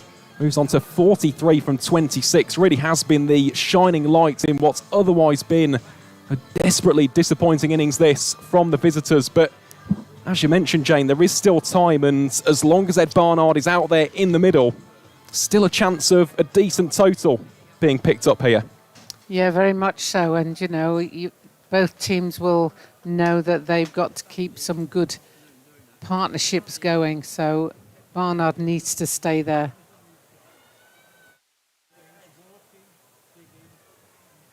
And he will stay there for now. Will just be another single. Moves him on to 44 from 27.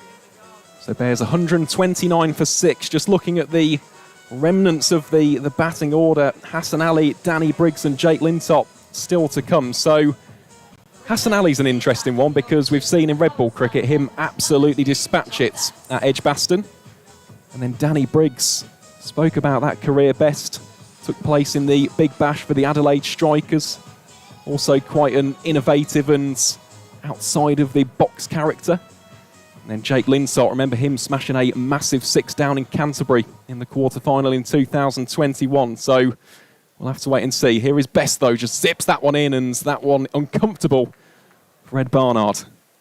Yeah, and interesting, obviously Bess is not bowling the same pace of O'Rourke, but he's the one that pins him, and that's the experience of Bess coming in now and just bowling the right angle and the right pace to Barnard.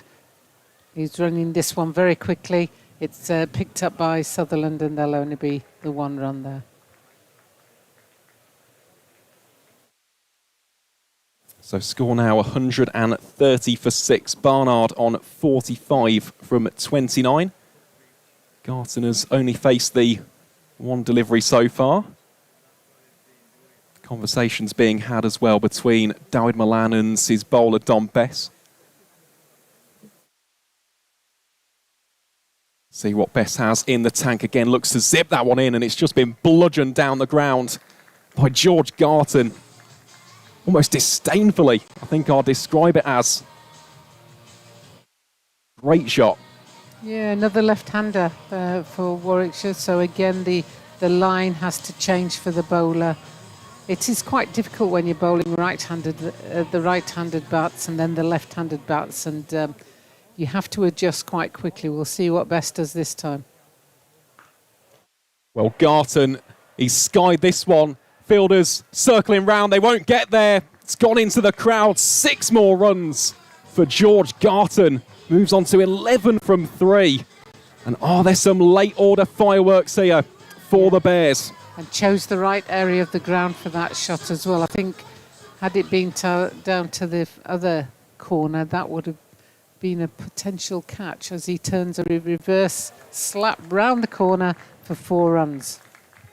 Well, this is astonishing from George Garton. Spoke about that high strike rate of 185 in the season so far, and well, he's showcasing every single shot in the book. No chance there for Jack White, trying to cut it across. Goodness me, this is quite astounding from George Garton. 15 from 4. Wow. How can Bess respond? Again, drops it short. Garton puts it in the air, goes all the way for 6 more runs. George Garton punishing some loose bowling here from Dom Bess. And is this a momentum shift that the visitors were desperately hoping for? Will signal the end of the over. Bears 150 for 6 after 16. I'll leave you with some words from Dr. Jane Powell, and on in my place will be the Dorset tones of Mr. Michael McGann. Yeah, very expensive over that for Dom Bess, and he will be disappointed with that. Having said that, you know, it's interesting to look at the field of play and see where the spaces are in the field, where the boundary is, and what's possible. So I actually think that Bears could have done this earlier and hit a few more boundaries. So I think Yorkshire will be pleased that they haven't gone earlier at this. And we'll see George Hill coming back on now from the Kirkstall Lane end. Yeah, Hill giving Yorkshire that extra bowling option tonight. Trying to put a lid on things after that big over. Starts with what will be coming back for 2, thanks to some sprightly running. Yeah, I think if they run the first one fast and turn and go, then I think certainly out to that side of the pitch, there's definitely 2 runs. And they showed that quite easily because Wharton out there has got a good arm, so it was an easy 2 runs. Left alone, and it won't be a wide. That really is the kind of over that can change the complexion of a game, though. That is comfortably the most runs Dom Bess has gone for in a blast over this season. And put some context on that, it is the 21st over he's bowled in the campaign. So we see Kit Camp, 2 youngsters in their Yorkshire kit, giving us some dance moves. And meanwhile, some funky moves with the bat from Barnard to get to 50. And a fine way of doing so. Just opens the blade, uses the pace of Hill. It's been a fine 50 from Ed Barnard. And he goes to the milestone of 32 deliveries with 5 4s and a 6. After some struggles for the Bears' top order, Barnard's been big in the rebuild. Yeah, fine innings from Ed Barnard. He's really shown, how to build an innings in T20, because I don't think you really get the time to build an innings, but he has done that. Started pretty slowly, pretty pedestrianly, and in the last few overs has really started playing some of the more funky shots that he's got and scoring boundaries.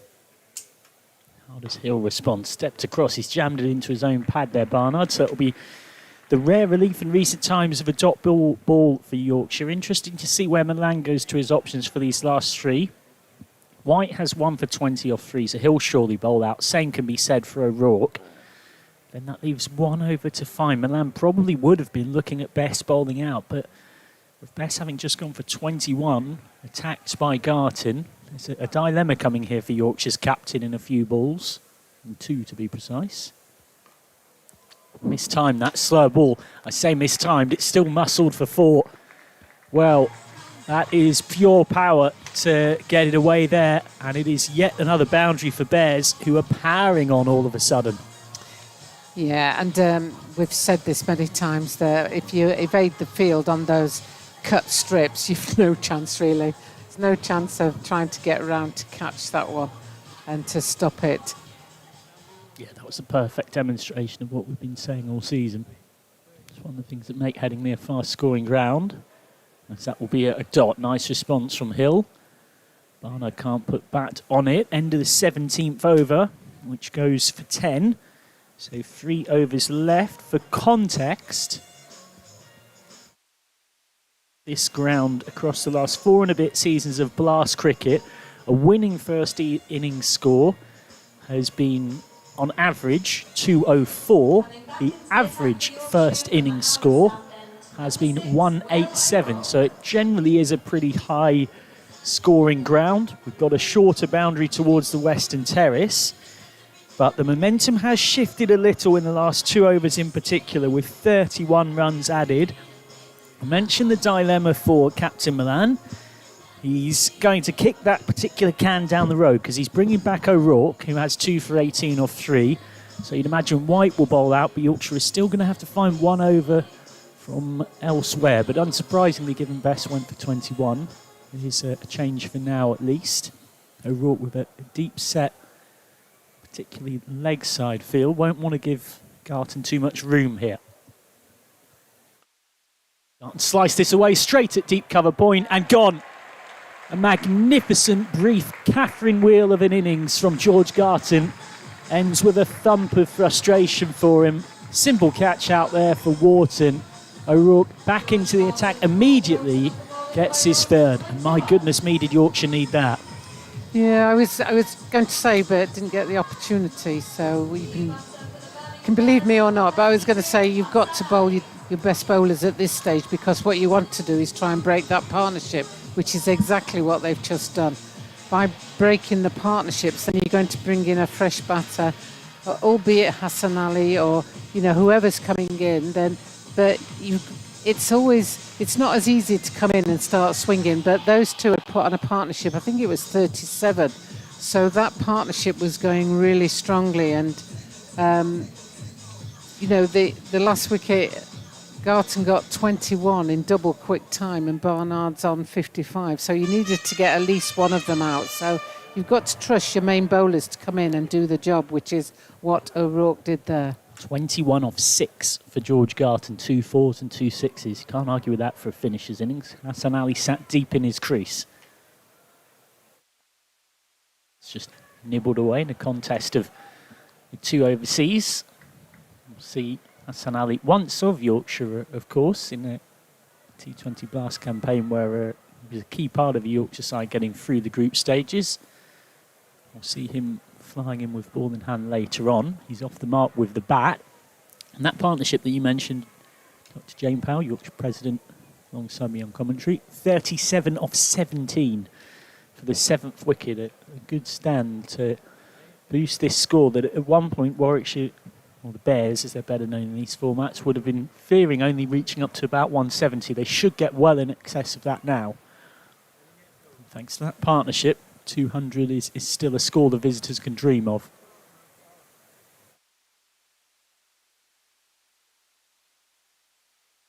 Works this away.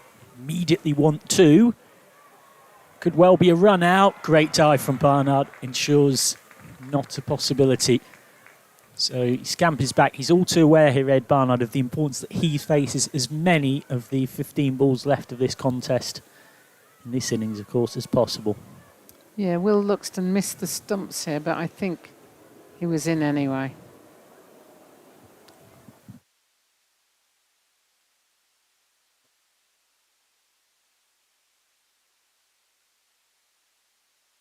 That's winded him. Nicely bowled by O'Rourke. Good comeback. Well, Barnard's been hit by Bess in 1 over, and now he's been hit by the quicker O'Rourke. That one will sting. Yeah, I think he'll be feeling that one a little bit more tomorrow. He's just buying himself, he's showing all of his experience here, Barnard, because he's just buying himself a little bit of time to recover from that while having a chat with Hassan Ali. Physio hasn't been called out, though. Ed Barnard, who very handy player with bat and ball. Product of Shrewsbury Cricket Club, and went to Shrewsbury School, and then has been in the Worcestershire Academy since he was 12 before signing with Bears a couple of years ago. He's not going to seek further attention. On 57 not out. You sense the Bears' hopes of firing up towards that 200 mark rest primarily on his shoulders.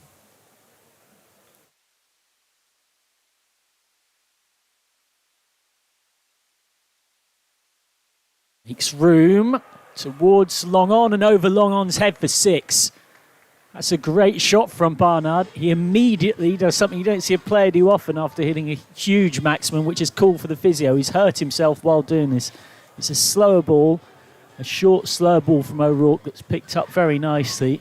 Yeah. But in playing that shot, it's clearly something around the ribs that has put Ed Barnard in some serious trouble. It's his right rib cage from the ball before.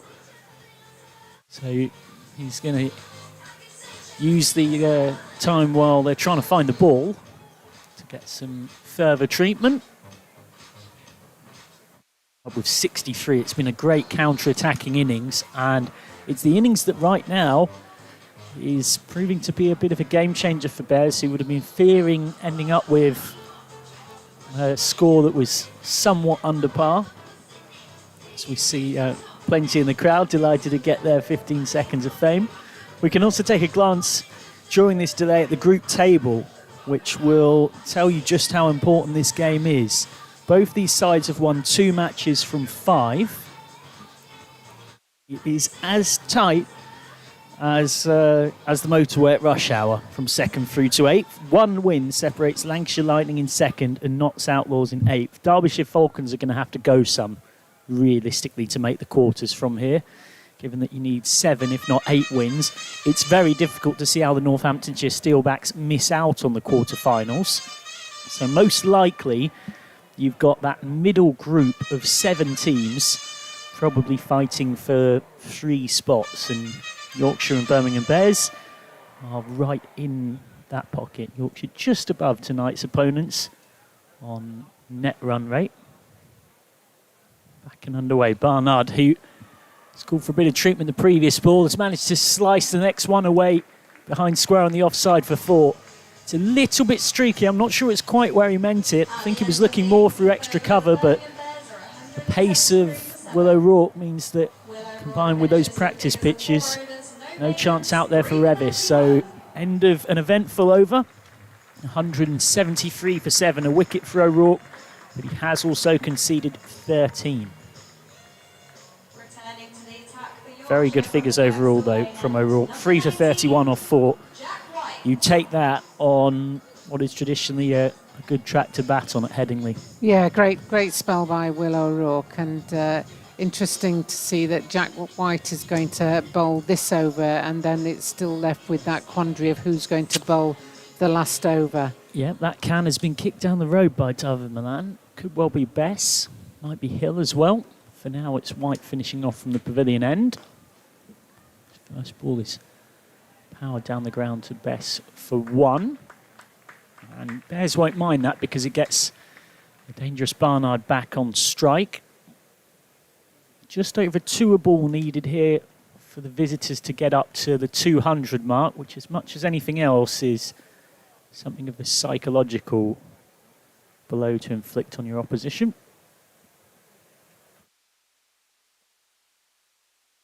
Against the Bears, who winners of this competition in 2014, reached final stay on 3 other occasions, 2003, 2015 and 2017.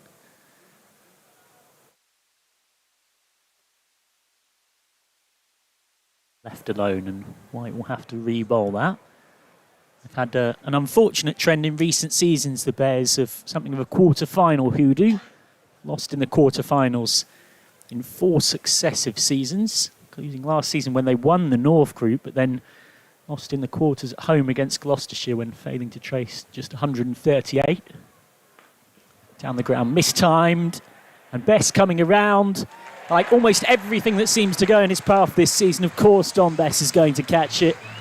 Wasn't the easiest of ones, but he made it look very comfortable in the end. Took an even tougher one at long on in the game against Nottinghamshire at Trent Bridge on Wednesday. And that means that the very impressive Barnard has to go. And the Bears are 8 down. Second wicket for White. And you can see that Yorkshire are very aware of the time, the cut-off time. Great catch there by Dom Bess yet again. But the cut-off time, I think, said 9:51 on the board. So they're very aware that they need to keep moving through. So the fielders are all stayed in position. Jack White has the ball in hand and they're just waiting for the new batter to come in. I think it's a bit harsh if they are penalised because we must have lost a good 2-3 minutes. That didn't change the clock when Barnard got hit a minute ago. Normally there is some... But that should be taken into consideration. I'm not sure whether the scoreboard clock changes for that. His Briggs facing up. Gets it straight to deep point for 1. Now sometimes the scoreboard clock doesn't necessarily change the cut-off time in that situation, but the umpires themselves are aware of it. They can add extra time for injury delays and also, of course, taking wickets, which Yorkshire have managed 8 times. Hassan Ali now has probably got to step into gear. Before he was just trying to get Barnard back on strike. And he does step into gear and he absolutely mashes one down the ground for 6. Dangerous lower order hitter Hassan Ali. And he's demonstrated it there with a big, big blow off White. Yeah, that went well into the crowd there, and the ball has just been thrown back to the umpire, and there we see cut-off time 19:51, and we're on 19:50, so 2 more balls in this over to go. Lee goes again. This is going to take some stopping even for Best. Nothing Best can do. Beautiful straight hit from Hassan Ali, who gets back-to-back boundaries against White. Again, just trying to find that Yorker length, and he misses it by the slightest amount, and that puts it into what, in modern parlance, is known as the slot. Steps deep in his crease, Ali. So White's got to do something different, and he's going to try and do something different here. He's sent long off, mid-off back, and he's brought point up, but it won't matter when you bowl a ball like that. It's a filthy full toss, and that is almost out of the ground. A big, big 6. It's a real shame for Jack White, who's bowled an excellent spell there that has been really spoilt by the last 3 deliveries. Finishes with 2 for 39. The last 3 balls of his spell go for 16 runs, and suddenly this late resurgence sees the Bears up to 192 for 8 with 1 over left. George Hill is going to bowl that last over. The umpires are in discussion. Now, for those unfamiliar, Yorkshire actually missed their cut-off time in the game against the Nottinghamshire Outlaws on Wednesday, and it meant that for the last 10 balls of the game, Yorkshire had to have an extra player up in the ring. And I think, judging by the conversations between the 2 umpires, O'Shaughnessy and Lungley, Yorkshire have missed it again. You can see a slightly frustrated-looking David Milan, who right now is having to try and work out what he's going to do, because it was very tough for O'Rourke and White at the death against Notts Outlaws at Trent Bridge. Having to execute your plans with another player up in the ring, it makes a real difference in terms of tactics and strategy. And Yorkshire have been guilty of the same mistake. So there's going to be a little bit more space for Briggs to aim into here, because mid-off is up. So mid-off and cover are up. And instead he's just paddled it for 4 through fine leg. So it's a nightmare start to the final over, where Milan has gone with Hill. And suddenly Yorkshire are in real danger of this getting away from them. Yeah, that's disappointing, and you've almost got to put it to the back of your mind now. That's what's happened. We've got to bring the fielders up. So now we just need to make sure that we think we've got the players in the right place to stop the ball, and George Hill just needs to bowl it in the right area, and he's just been hit back over his head for 4 runs. Club down the ground, a shot of real authority, and all of a sudden, in what feels like a flash, the 200 is up for Bears with 4 balls to go. They have scored 71 runs of the last 26 balls, the Bears. They were 129 for 6 at the end of the 15th. And ever since Garton took best for 21 off the 16th, it's been accelerando for the visitors. We'll get 1 there, thanks to Danny Briggs, who's a rare survivor from a piece of T20 cricket history for Yorkshire. Yorkshire runners-up in the Blast. It's the closest Yorkshire have ever got to winning it, against Hampshire in 2012. Yorkshire lost by 10 runs. Briggs was actually part of the Hampshire side that won that day, took 1 for 27 off his 4 and got Johnny Bairstow out. This time Briggs is watching from the non-strikers end as Hassan Ali can't make contact. And earlier this season, Yorkshire had to chase 236 against Northants. Yep, and almost pulled off one of the great all-time run chases. Northants posted 237 for 4, Yorkshire made 224 for 9. Just 461 runs that night. Wasn't a night to be a bowler at Headingley. Is straight out to long on. Not an easy catch though, it did dip a little bit. And it's the rarest of things this season from arguably Yorkshire's best fielder in the Blast. Don Best drops it. So that'll be 1 more to the score. 1 ball left, 203 for 8. That's a rarity, that, seeing the Don Best drop that one. It did look like it dipped on him just at the last minute, as we see the last ball of the innings. Well, they're going to have to try and push for 2. Sutherland with the throw, and they have managed to get 2. So 205 for 8 is what Bears finish up with. It is a great fight back from the visitors. And Yorkshire will need 206 to win. A real shift in momentum at the back end of that innings. 14 coming off the final over of it. Great credit to Ed Barnard for 67 off 40. A George Garton cameo of 21 off 6. And Hassan Ali at the end there as well. Really scoring a final rate means that at the mid-innings interval, it's arguably the visitors who might be marginally happier. Yeah, I think so. Runs on the board always make a difference, and they've posted a good total, 205. So they'll be happy with that. And Yorkshire know they've got a serious game on their hands. They're going to have to bat well to get near that score. They do have the capabilities. They do have the firepower with the bat, but you've still got to do it on the night. So don't go away, folks, or go make a cup of tea and come back, because the chase will be on and it will be a good one to watch. Yeah, it is one of the best batting pitches in the country. David Milan himself told me at the start of this season it's the 4th highest scoring T20 ground in the world. You can see Johnny Bairstow down there in his Yorkshire kit. He had a net pre-match and isn't far away from first team action. Just having a chat with some of his teammates, and I imagine just having a quick word with umpires Langley and O'Shaughnessy about Yorkshire for the 2nd game in a row missing that cut-off time and having to have extra field restrictions at the back end of the innings.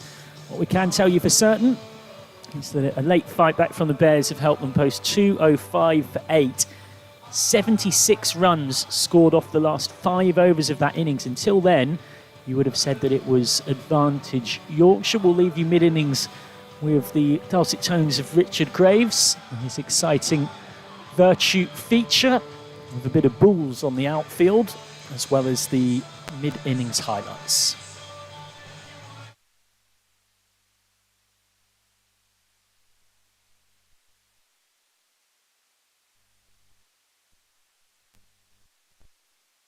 on Sunday for the doubleheader, you'll have seen the unveiling of the Vertu Bullseye Challenge. It's quite simple. Our participants have 5 cricket balls, 5 attempts from 9 metres out to try and land the ball somewhere on this mat. If they land it on the orange centre, they get 10 points.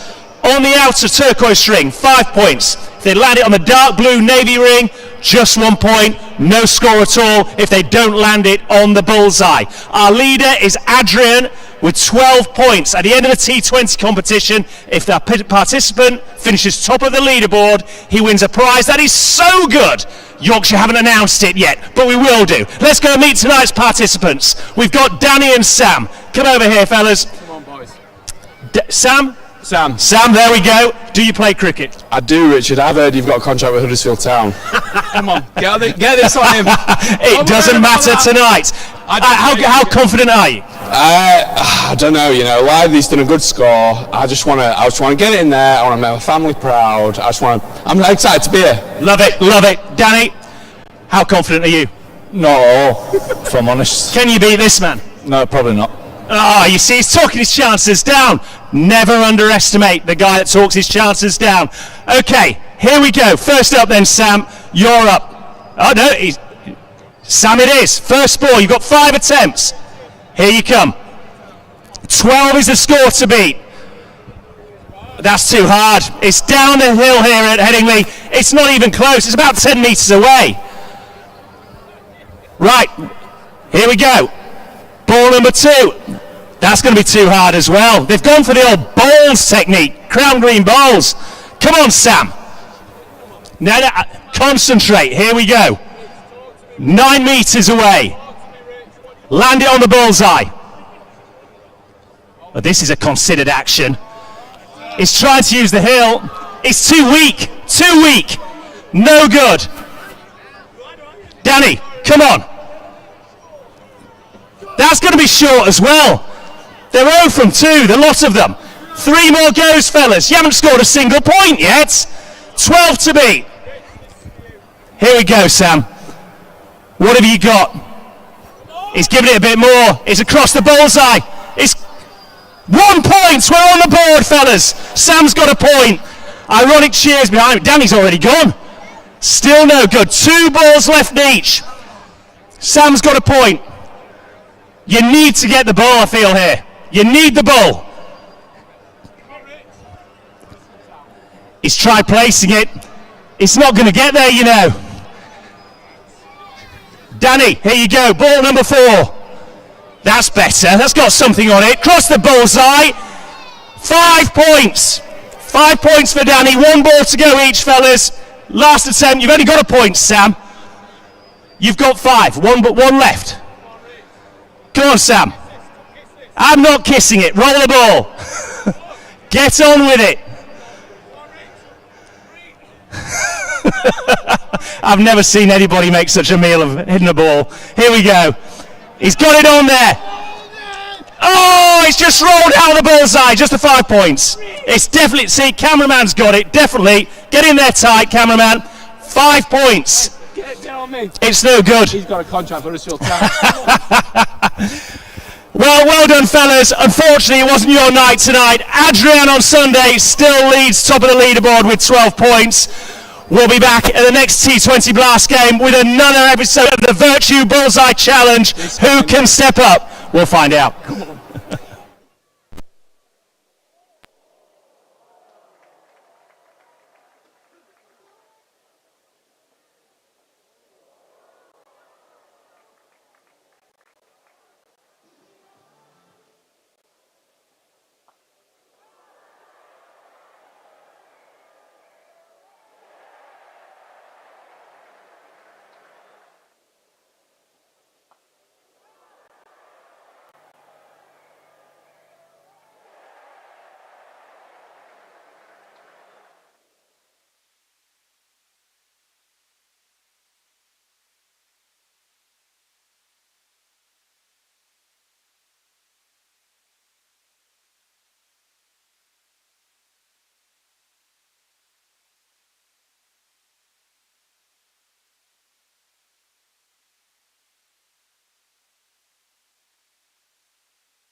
Welcome back to Headingley for the run chase. 206 to win for the Bears. Remember that both of these sides have 2 wins from 5 so far in the competition. This is one of those games, I'd almost call it a bit of a seesaw game.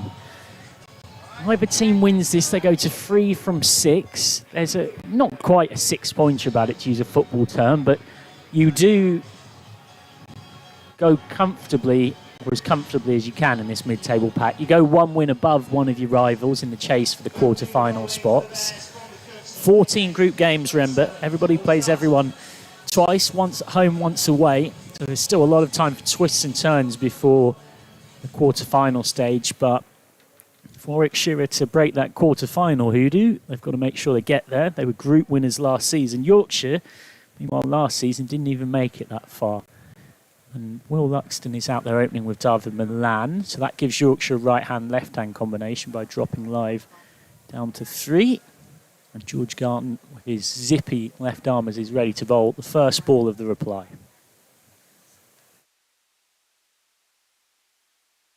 That's a decent start there from George Garton. Dot ball to kickstart the run chase here. What would be a record run chase in encounters between these two sides? I mean, there have been some absolute thrillers here at Headingley over the years. But this really is going to take some taking for Yorkshire. 206 is the required target, which at one stage when the Bears were 123 for 6, looked almost impossible. Here is Luxton. And he guided the ball as far as Ed Barnard, who of course was, well, the destroyer-in-chief as far as Yorkshire were concerned. Completely took some of the bowling to the cleaners.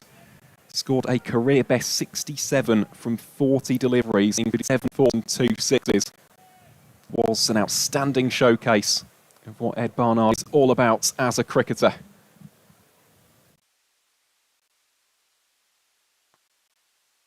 That one a lot fuller from George Garton. Shouts have hit them for Tom Latham.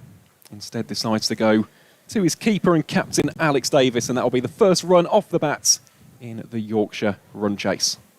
Yeah, nice 67 from Garton, and then worth remembering as well, for Barnard, and then 21 off 6 for Garton, and 22 off 8 not out, of 8 unbeaten for Hassan Ali at the end. And really it was those 3 that rescued things, because it's not often that you see 6 of your top 7 not fire and you get 200. And that's what Bears did, and we talked about their batting depth. Well, that was a perfect example of it.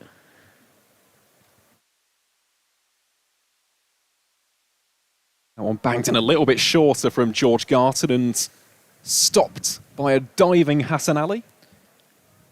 David Milan is in some form. So before that ball, in his last 3 innings in the blast, he had 215 runs off 124 balls, out twice, strike rate of 174%.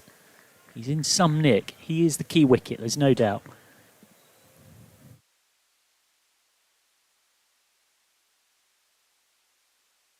That one pitched up a little bit fuller and dispatched by Will Luxton. First boundary of the reply here comes off the bat of the Yorkshire opener. I mean, Luxton, we've spoken a lot here about Milan, and of course he is the talismanic figure, isn't he, up the top of that Yorkshire batting order. But Will Luxton, we talk about explosive players, guys who can unleash a barrage of 4s and 6s on any given occasion. Really is a fine young talent. How can George Garton respond after that? Again, pitches up full. Moeen Ali dives like a goalkeeper, can only parry it over towards the boundary rope. It will be back-to-back boundaries off the blade of Will Luxton.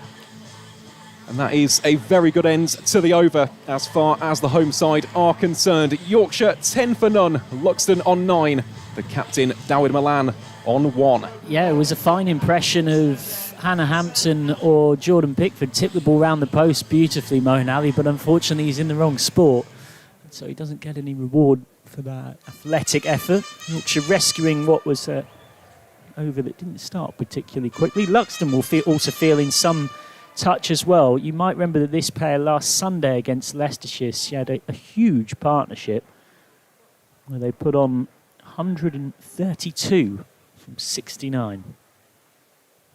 Well, here is Hassan Ali from the Howard stand end, and that is a great stop from George Garton. Deflects it over towards Dan Mosley, who juggles the ball in the end and zips that over towards Alex Davis. Will just be a single on that occasion, keeps that scoreboard ticking.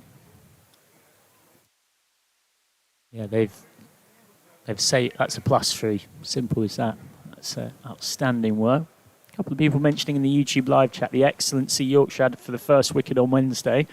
Can only think with the composition of the Bears' attack, they've decided they don't want to have those two left-handers, because Live and Milan did add 75 without loss of 6 in the power play. Well, that one has just flashed off the outside edge of Will Luxton's bat. Races away for 4 runs, and Will Luxton really taking the attack to both George Garton and Hassan Ali here. You can see the intent right from the get-go, looking to power away these 4s with great aplomb. Slightly fortuitous compared to the previous ones where he met it with the full-blooded middle of the blade, but Yorkshire won't care. Exactly. 4 in the book. Got to go hard. 200 plus on the board, power play time. Ali again, this one shorter, picked up all the way for 6 from Will Luxton, who looks in a destructive mood here at Headingley. We've got the flamethrowers going off, crowd going wild already here in Leeds, and that is another excellent shot. I mean, it was picked up very early, wasn't it, from the Yorkshire opener, got into a good position, and then just whacks it away. Well, he steps away, makes room to leg. He likes to do this often against high-pace Luxton.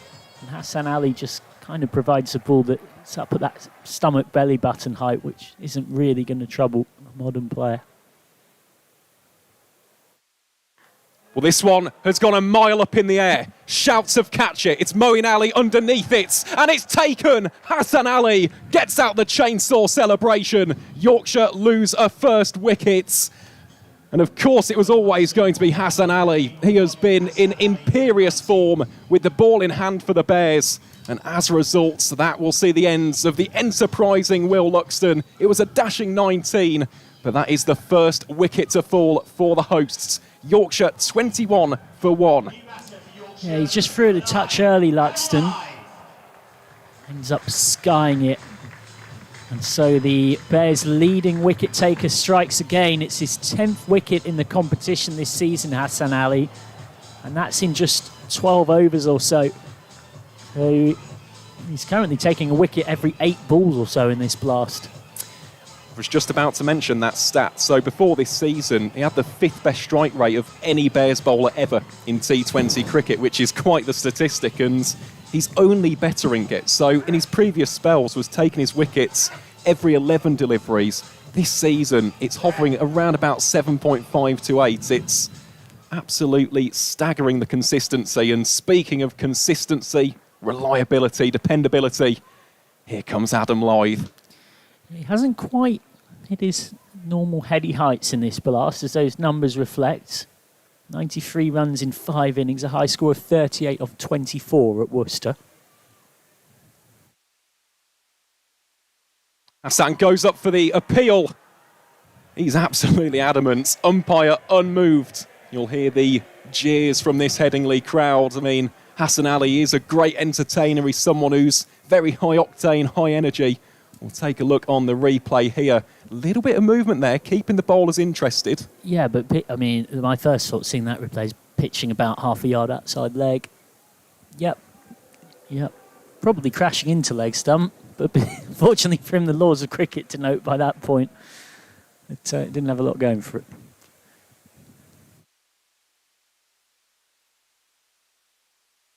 Ali again keeping Lyth well and truly on his toes, and that will round out over number 2. Yorkshire 21 for 1. Luxton was the man to depart for 19. Milan is on 2. Lyth currently on none from his first pair of deliveries faced. So it was an expensive first over from Hassan Ali, but he has got the wicket of the barnstorming Luxton. So I think the Bears will be pretty happy with the outcome of those 6 deliveries. And coming on to bowl now from the Kirkstall Lane end, it will be a change of pace in certain regards, as Dan Mosley comes on to bowl his off-spin. You mentioned about that stat earlier, Michael. tends to bowl at around about 68 to 70 mile an hour, really darts in those arm balls and keeps the opponent on their toes. Yeah, and the Bears will like this matchup. They will have thought that as soon as Live and Milan are at the crease together, it's something Yorkshire face very commonly, off spinners on immediately, because that's a combination that teams playing Yorkshire tend to enjoy. So what do Milan and Live do? Because the required run rate's already above 10, is the power play. Well, Milan looks to give himself some space and just flat bats it out towards George Garson for the single. Well, just looking at the required run rates, it's 10.32. Yorkshire's current run rate is 10.15, so I don't think they need to go hammer and tongs immediately, and if anything, the Bears innings actually showed that. We saw that wobble 123 for 6, and then it was just... It was staggering, wasn't it? It was astonishing the rate at which boundaries came, and that's a really good take from Alex Davies behind the stumps. Wide still given, of course, as it was down the leg. That is seriously impressive.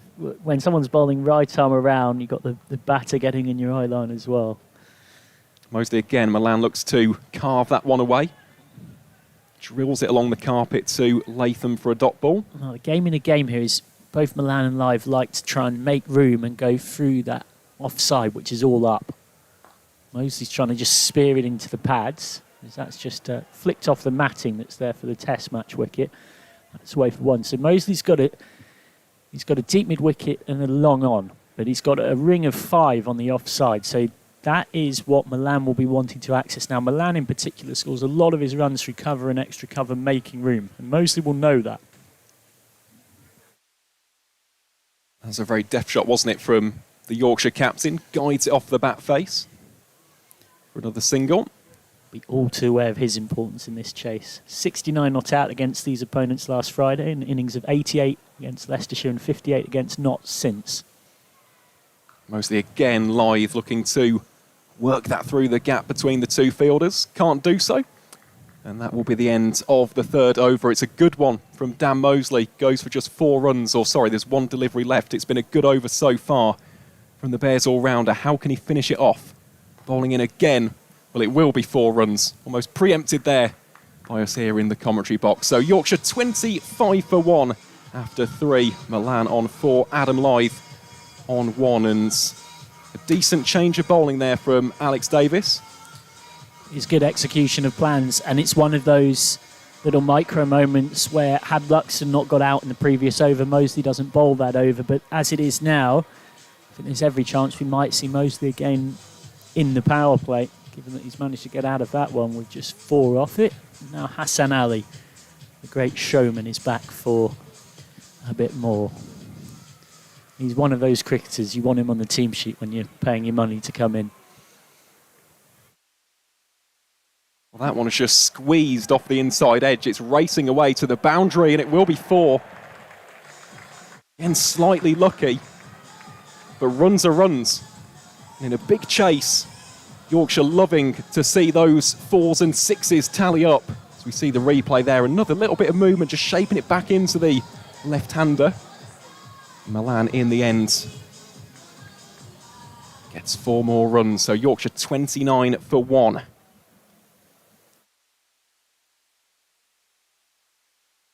There is that touch of class and finesse from Dayed Milan. Looks like he has hours at the crease, doesn't it? Just sees the ball so late and plays it so beautifully. Milan versus Ali, that's the kind of matchup you want to watch when you come to see a blast game. One thing I love about Hassan Ali, he's nicknamed Chota, which means small in Urdu, that comes from the presence of a taller Hassan in his district. Well, I'd love to see the taller one, because he passed me earlier, and he's not a small man. Built like a tank. Very skillful bowler too, and he's getting a dot here, and the pressure is growing on Yorkshire after that flurry of boundaries from Luxton. Remember, Luxton got 19 off 8, but these two are just in slight danger of getting a little stuck here. Milan has 9 off 6. Live in particular just struggling for his timing, 1 off 7. And these are power play deliveries that are eking away as well for Yorkshire.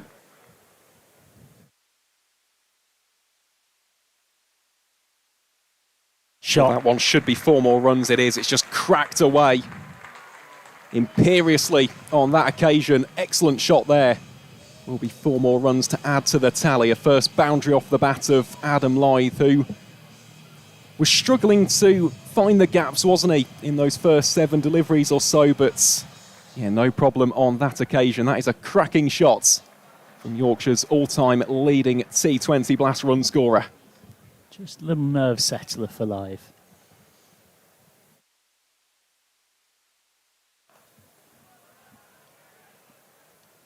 Will be another dot ball there off the bowling of Hassan Ali. Currently has those figures of 1 for 20. Of course, the big wicket of Will Luxton, and yeah, still plenty of batting still to come. James Wharton. Adam Lyth tends to go harder at the ball later in the over against pace bowling. His strike rate actually increases against pace bowlers the later the over is, so don't be surprised if you see a big shot here. Or not. In fairness, that is a great delivery from Hassan Ali, just utilising the Yorker to perfection. Rounds off the 4th over with a dot ball. Yorkshire 34 for 1. Milan on 9 and Adam Lyth on 5. Now, this is interesting because Danny Briggs looks like he's going to be the latest Bears bowler here from the Kirkstall Lane end. And this is something we saw in the previous matchup, and it's very deliberate, this, in terms of the matchup between him and Milan. So before that game last Friday, Danny Briggs dismissed Milan in both matches in 2024. So this was something which was picked up by the analysts at Warwickshire. They saw this as a viable option to get the Yorkshire man early, and that is why we are seeing it, of course, with the Yorkshire captain on strike. Blast winner twice as well with Hampshire in 2010 and 2012. Well, he's not going to get a wicket with that ball because that one has been absolutely clobbered. And I think it's caught in the crowd, which is exactly what we're here for in the blast. First crowd catch of the night. And Richard Graves, the in-ground announcer, urging said spectator to take a deserved bow. It's just in the slot from Briggs, a bit of a nothing ball. Well, Milan that time looking to open up some space on the offside. Will just about be dealt with by Alex Davis. Yeah, we're going to see more of that from Milan this over. With Briggs has got no boundary protection on the offside. He's now putting mid on out. He's bringing square leg up. So Milan might look to sweep, but he doesn't tend to sweep in the earlier parts of his innings against spin. He'll get 1 there. So Milan on to 16 off 8. Mention those titles for Briggs. He's the one player left from who played in the 2012 final. He's on the park tonight. Took 1 for 27 off his 4 against Yorkshire, and he got Johnny Bairstow out. Snipe is just working that away. There's a couple of Yorkshire players who were in the squad back then who are still at the club. One of them, in Johnny Bairstow, is sort of acting as a bit of a coaching assistant tonight down there with the team.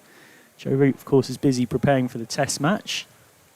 Richard Pyra, who played in that game, is now Yorkshire's women's head coach. Well, again, Milan loads up for a big hit. It is 6 more. Will it be caught? No, it's dropped in the crowd. It won't be 2 for 2 in the stands, but it is another 6 off the bat of the Yorkshire captain, who's beginning to feast on this bowling from the T20 Blast's all-time leading wicket taker. And as a result, this is unsurprising, Danny Briggs opting for a different change of angle here. He's coming around the wicket previously, decides now to go over. Left-hander to left-hander. It's a bit of a juicy full toss, that, for Milan, who just guides it down towards Sam Haynett. Long gone for a single. So at the end of the 5th over, Yorkshire 49 for 1. Dawid Milan on 23, Adam Lyth on 6. Yeah, that was the big over the Yorkshire needed. It was a match-up that, in theory, the visitors quite liked, but 2 big 6s meant that it was Milan who comprehensively won it, for now at least. And, well, if you're in the upper tier of that stand that brings the east stand round to us in the pavilion, then keep your wits about you, because you might well be getting more catching practice tonight. Dan Mosley's changing ends. Bowl 1 over from our end, the pavilion end, that went for 4. I'm not surprised they brought him back in the power play because that was a good over. And Bears fancy this matchup against two left-handers.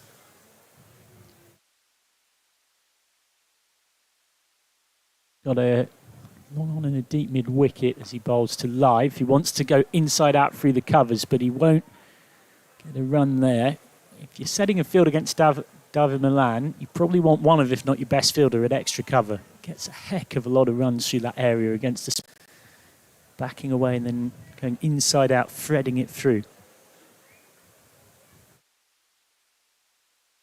He's really fired that in, and it's been sent back with interest by Milan, who brings Yorkshire past 50 in style, with 4 all the way along the carpet in exactly the way I just mentioned. Interestingly as well, just looking at the comparison between the two sides in the power play, the Bears bringing up 50 in 5.3 overs, Yorkshire bringing it up in 5.2, so very, very close so far. Something for Dan Mosley just to be aware of there as well. It is an area of real strength, that, for the Yorkshire skipper. And won't get anything that time, straight at backward point. Just doing a bit of quick maths here. David Milan is in some form at the moment. So that is going to be 1 through cover point. So I make it before tonight. Yorkshire scored 135 for 8 at Worcestershire. They made 164 for 7 batting first at Warwickshire. Then we'll come back to that. As the field changes, mid-off goes back.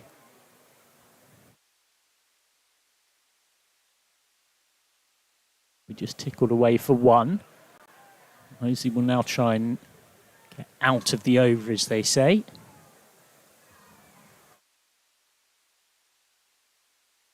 It's quite astonishing quite how reliant Yorkshire have been on David Milan recently. And Milan will get 1 with an authoritative punch down the ground. So 56 for 1. Bears in the power play 51 for 3. So Yorkshire have got their noses in front for now. But it's a big old chase, this one. And you sense there's many twists and turns to come in it. You certainly do, and yeah, for those who are superstitious in this great sport, in terms of the previous 2 matches here at Headingley, the side who got more runs in the power play went on to win the game. So whether or not that plays a psychological edge remains to be seen, of course. This is the great thing about the T20 Blast. Anything can happen, and we see it all the time in terms of sides who are coasting 1 second and then they suffer a big collapse, a little bit like the Bears did tonight. And then all it takes is for the middle to lower order to wag. Who knows, you can still be in with a shot. That one is not timed as well. There's a chance on here for the fielder. Coming around, it's been dropped. Well, if there's any player in this competition this season who you do not want to give a life to, it is David Milan. He's in top-notch form for Yorkshire. And really, you would have to say that Bears should have got him here. It's not an easy catch, but it is a catch given the amount of time the ball was in the air at a professional level you would expect to be taken. And instead, Milan is dropped on 29. And you have to feel for Briggs. You do, and it was George Garton, the man who, on Sunday, actually equals a record in the Blast for most catches taken by an outfield player. Took 5 against the Derbyshire Falcons. Was faultless at Edgbaston. Unfortunately, on this occasion, burst through the hands, and that could prove to be a very costly drop indeed. It's Briggs bowling here to Adam Lyth, who goes for the conventional sweep along the turf, and that will just be a single. So literally just before that drop, across the previous 3 games and the power play we've just seen, Yorkshire had scored 608 runs and David Milan had scored 244 of them. That shows you just how reliant they particularly are on their captain at the moment. So literally at the end of the power play, so at the start of this over where we've seen Milan be given that life, Milan is scoring just under 41% of the team's runs. Not the runs while he is at the crease, all of the team's runs. So, my goodness me, it does give you some context about how important that drop catch is. As Life this time goes inside out and hammers that through extra cover for 4. Well, both these two like to make room against spin and access that cover boundary. A rare gap with the field that Briggs has got, and it's been accessed well. It's been accessed very well, and we're seeing the replay there of Adam Lyve just gives himself some space, opens up that option in the first place. There isn't too much protection out on the offside. It's a lovely shot from the Yorkshire opener. He's done well there to just tickle that one round the corner. Will be stopped by a tumbling Moeen Ali. He got himself in a slightly awkward position there, Live. End of the 7th over, 66 for 1. He'd moved across and Briggs was trying to actually bowl him leg stumble, potentially even get him stumped down the leg side, and Live had to adjust and did so well. It's quite rare these days that Adam Lyve actually charges spin. He used to do it quite a lot. So that was a rare moment where he used his footwork. All's well that ends well for Yorkshire then. Briggs has gone for 2 off 29. Bit of a captaincy dilemma. And I know it's something you said as a bit of a Bears expert, Aaron, pre-match. He felt like this Bears side batted very deep, but there was slightly more concern on a good batting pitch about the bowling side of things, and that's going to be tested here, albeit they've got as good an exponent of middle over spin bowling as you could want in a T20 as Moeen Ali, with almost 300 England appearances across all 3 formats. In the swan song of his career now, is into the attack against 2 left-handers, which Bears fans will like the sound of. And is immediately getting a dot ball. Required rate up at 10.9, so it's a solid start here for Yorkshire, but they have actually got to put foot on the pedal to get there. Holds that one back a little bit more and gets Live. That's so clever from Moeen Ali. Slowing it right down, tempting and teasing the big swoosh across the line. And the England veteran and Worcestershire and Bears legend Moeen Ali immediately into the action. A wicket in just his second ball. Classic off-spinner to a left-hander's dismissal.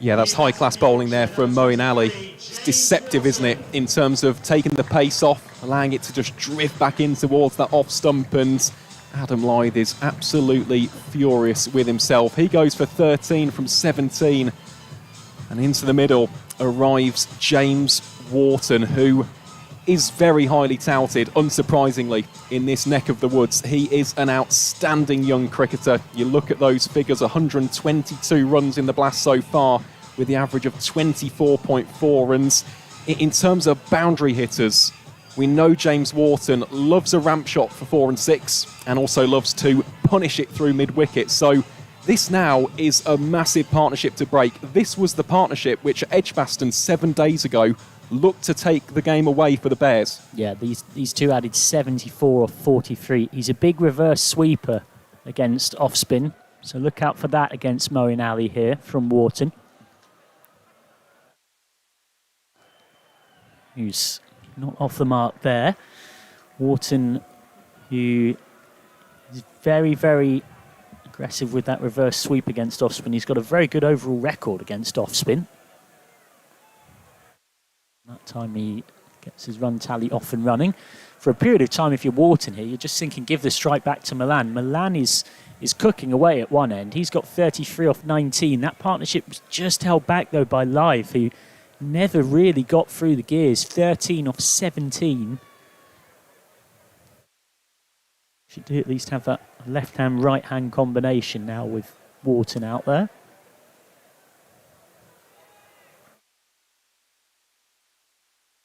And we'll get one here. Required run rate just getting a little dangerous for the home side as well.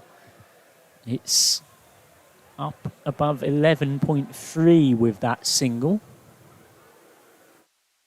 James Wharton with 58 off 29 at exactly 2 a ball in that high-scoring opener here against Northampton. He hasn't quite fired the last couple of games, though. 12 off 7 against Leicestershire and 11 off 10 on Wednesday at Notts. And again, just takes one, takes the strike. Excellent over from Moeen Ali. Concedes just 3. and picks up a wicket. So he's 69 for 2 after 8. Great to see plenty young and old enjoying the action at Headingley, and I'm sure we'll see plenty of them at York on Sunday, which is a sellout for the first of a double-header against Durham, because Yorkshire will play Durham again in the Blast away from home on the 20th, Friday, next Friday that is, the same day the Test match starts here.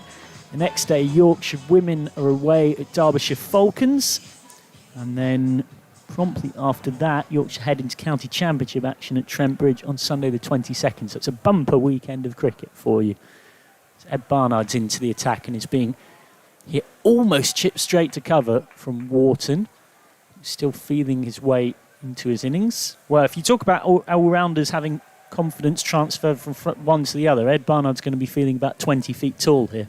He certainly is, and it's intriguing captaincy this from Alex Davis, because he's really utilising all of the options at his disposal, as Barnard bowling here to Wharton, just cramping him for room. Of course, the Bears still have got Jake Lintott, who got Wharton out in that previous game as well with a left-arm wrist spin. So, yeah, the Bears happy to utilise all of these different options, just keeping those changes of pace and bowling types as well. It's a real testament to the variety that the visitors possess. And again down the ground, he's on to 3 off 4. It's almost in that wide V area, Wharton, through cover through to mid-wicket. 75% of his runs against both pace and spin in the Blast across the last few seasons have come in that slightly wide V. Doesn't tend to hit square of the wicket too much, James Wharton, in comparison. You probably need Milan to go through the gears here. The required run rate's not far off 2 a ball. It's only able to hit deep cover there. That's another single. This is a good period of pressure for Bears. We're just getting towards that point. I'd almost call it something's got to give. You're going to see a boundary very soon, or a series of them, or you're going to see a wicket or 2. And I reckon this is the ball, to be honest, because I'm just looking at Moeen Ali's positioning. He's up at fine leg. We could see a ramp shot here from James Wharton. And instead goes more conventional back foot cover drive punch, and on this quick outfield it goes for 4. He's absolutely timed that perfectly, James Wharton. Well, the Test match might start here next Friday when England play India, but that was a real Test match shot from James Wharton, a classical traditionalist's back foot punch. Perfect. Yeah, gorgeous shot that, wasn't it, from James Wharton. Thankfully, the two fielders colliding, but nothing serious coming of that.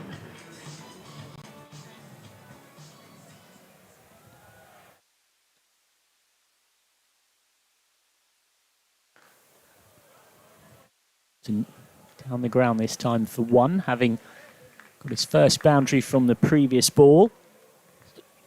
So 7 have come off that over. It's still a good over for the Bears. For context, though, at this point, Bears was 75 for 3, but it's something I always say with these over-by-overs. You have to be a little bit careful, because this is a perfect example of it. Bears finished very, very strongly. Yorkshire are not going to want to be leaving themselves 76 to get from the last 5 overs of this contest. Duckworth-Lewis is often actually a better guide, and that is on 84. So that has Yorkshire 8 off where they want to be at this stage, as Moeen Ali comes back for his second. And gets himself in all kinds of a tangle there. Gets a dot ball. Might be pleased to have not accidentally chopped that onto his stumps.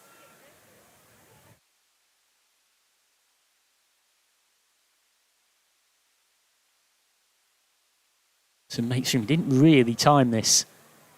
And the required run rate for the first time has gone above 2 a ball. So Yorkshire do have 8 wickets in hand. They've got a set David Milan, and Milan is known for his ability to accelerate, having set a base in his innings. He's also known, Milan, for having a superb record against spin once he's set. Yorkshire really need that to come good again here.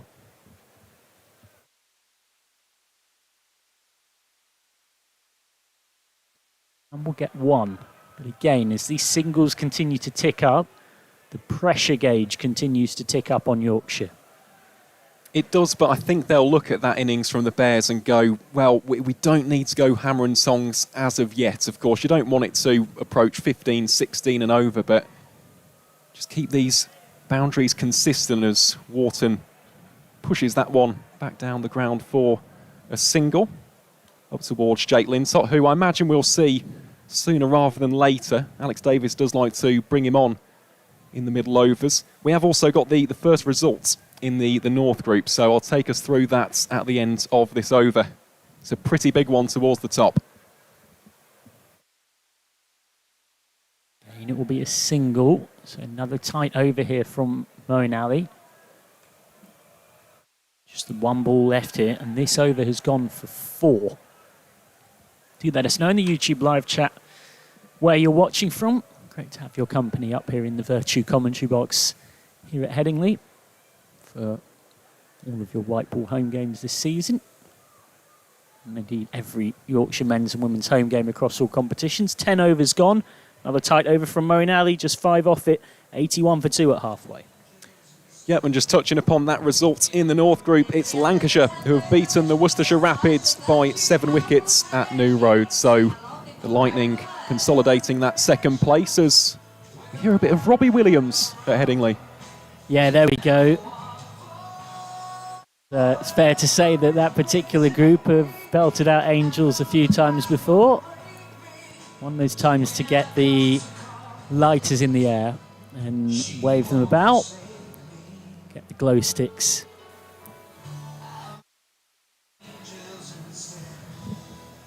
I'm loving Jane Powell instead, who is sliding into the commentary box alongside me, making way for replacing Aaron Viles, I should say, and it will be Jake Lintott, who's always got something different to offer with his left arm wrist spin. Acquired rates up at 12.5. Into Wharton and starting with a wide. I've just run up the stairs, so if I'm heavy breathing, that's why I'm not as fit as I used to be. Yeah, you get plenty of exercise going up and down the 4th floor of this media centre. Down the ground past Lintott. That'll be just 1. Thoughts on the first 10? Yorkshire president? Yeah, I think Warwickshire will be happier than Yorkshire are at this stage, because I think we're falling behind the run rate.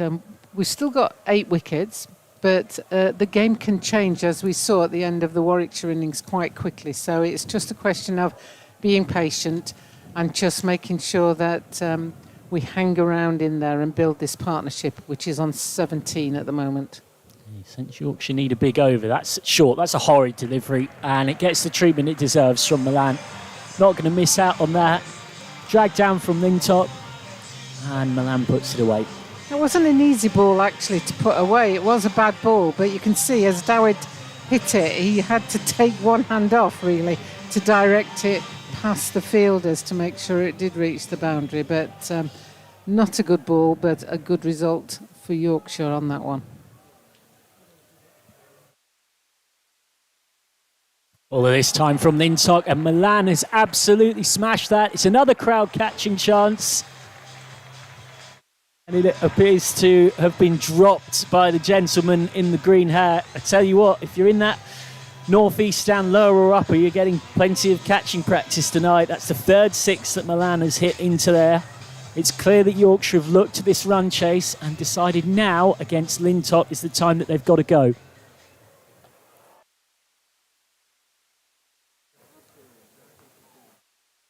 And to be fair, I mean, that's another 1.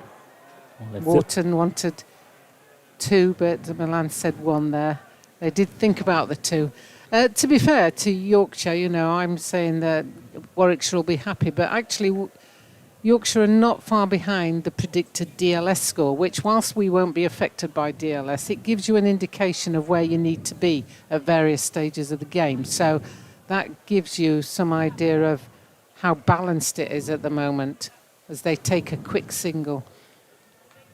Yeah, this is turning into a big over that Yorkshire needed. 14 have come off it with 1 ball to go. Aaron was giving an update from elsewhere in the North Group. Got more to come from updates of other scores after this ball. Milan 1 boundary short of his 50.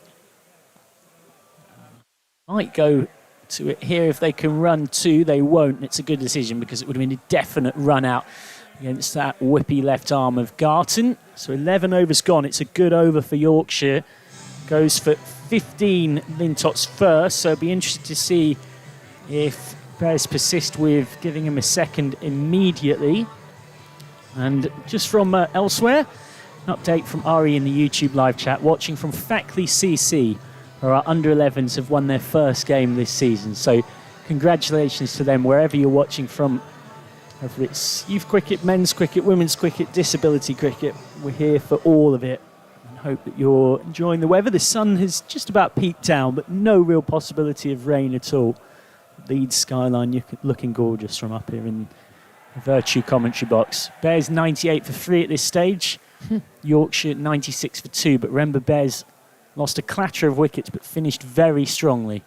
As the first ball of the new overs played straight to extra cover. Understandably, Moeen Ali staying on here. His first 2 went for just 8. Yorkshire have got to find a way to get after him a little more. Since this chase is quite Milan dependent. And will go to his 50. He might well go to it with 4. He will go to it with 4. It's yet another 50 for David Milan. 4 50s in 4 consecutive Vitality T20 Blast games for the Yorkshire captain, who is leading from the front with bat in hand once more.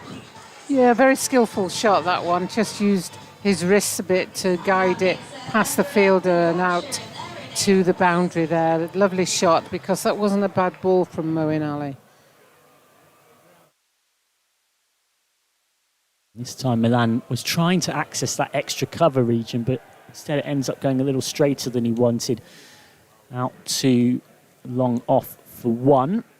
Milan bringing up his 50 from 29 balls faced with his 4-4 to go with 3 6s. And remember, Milan was dropped by Briggs, by Garton off the bowling of Briggs on 29. As Wharton goes down the ground, that's a big, big 6.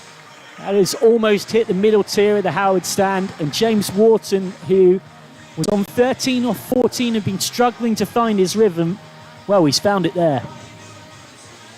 Yeah, what a great shot that. Straight down the ground. That's when youngsters start wanting to do power hitting, I often say to them, you know, hit straight down the ground, because that's the safest area on the ground, because it's almost impossible to have a fielder straight behind the bowler, and the fielder there has now dismantled some of the black covering, but I don't think it'll make any difference. It's not in the eye line of the batter. Ali just firing that in quicker and flatter.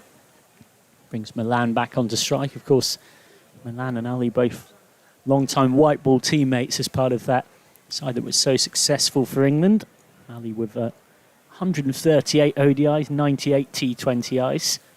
A little bit of a longer England career than Milan, who had to wait patiently a long time to get his chance, really. That is absolutely smoked into the Western Terrace. It's dropped again in the crowd. It's 6 more for Milan, who is starting to go right into gear 5, and he's helping Yorkshire keep this required run rate in check. It's another big over. Moeen Ali's over goes for 18, including this 6 off the last. I'm always very concerned for the Western Terrace at this stage of the game, because I'm not sure that many of them will be focusing on the ball. And but that was a great shot from David Milan. He just placed his front foot forward, set a firm base, and then just swung round on it, and it cleared the boundary by a good distance. And I'm pleased to say they're all still smiling in the Western Terrace, so we're okay.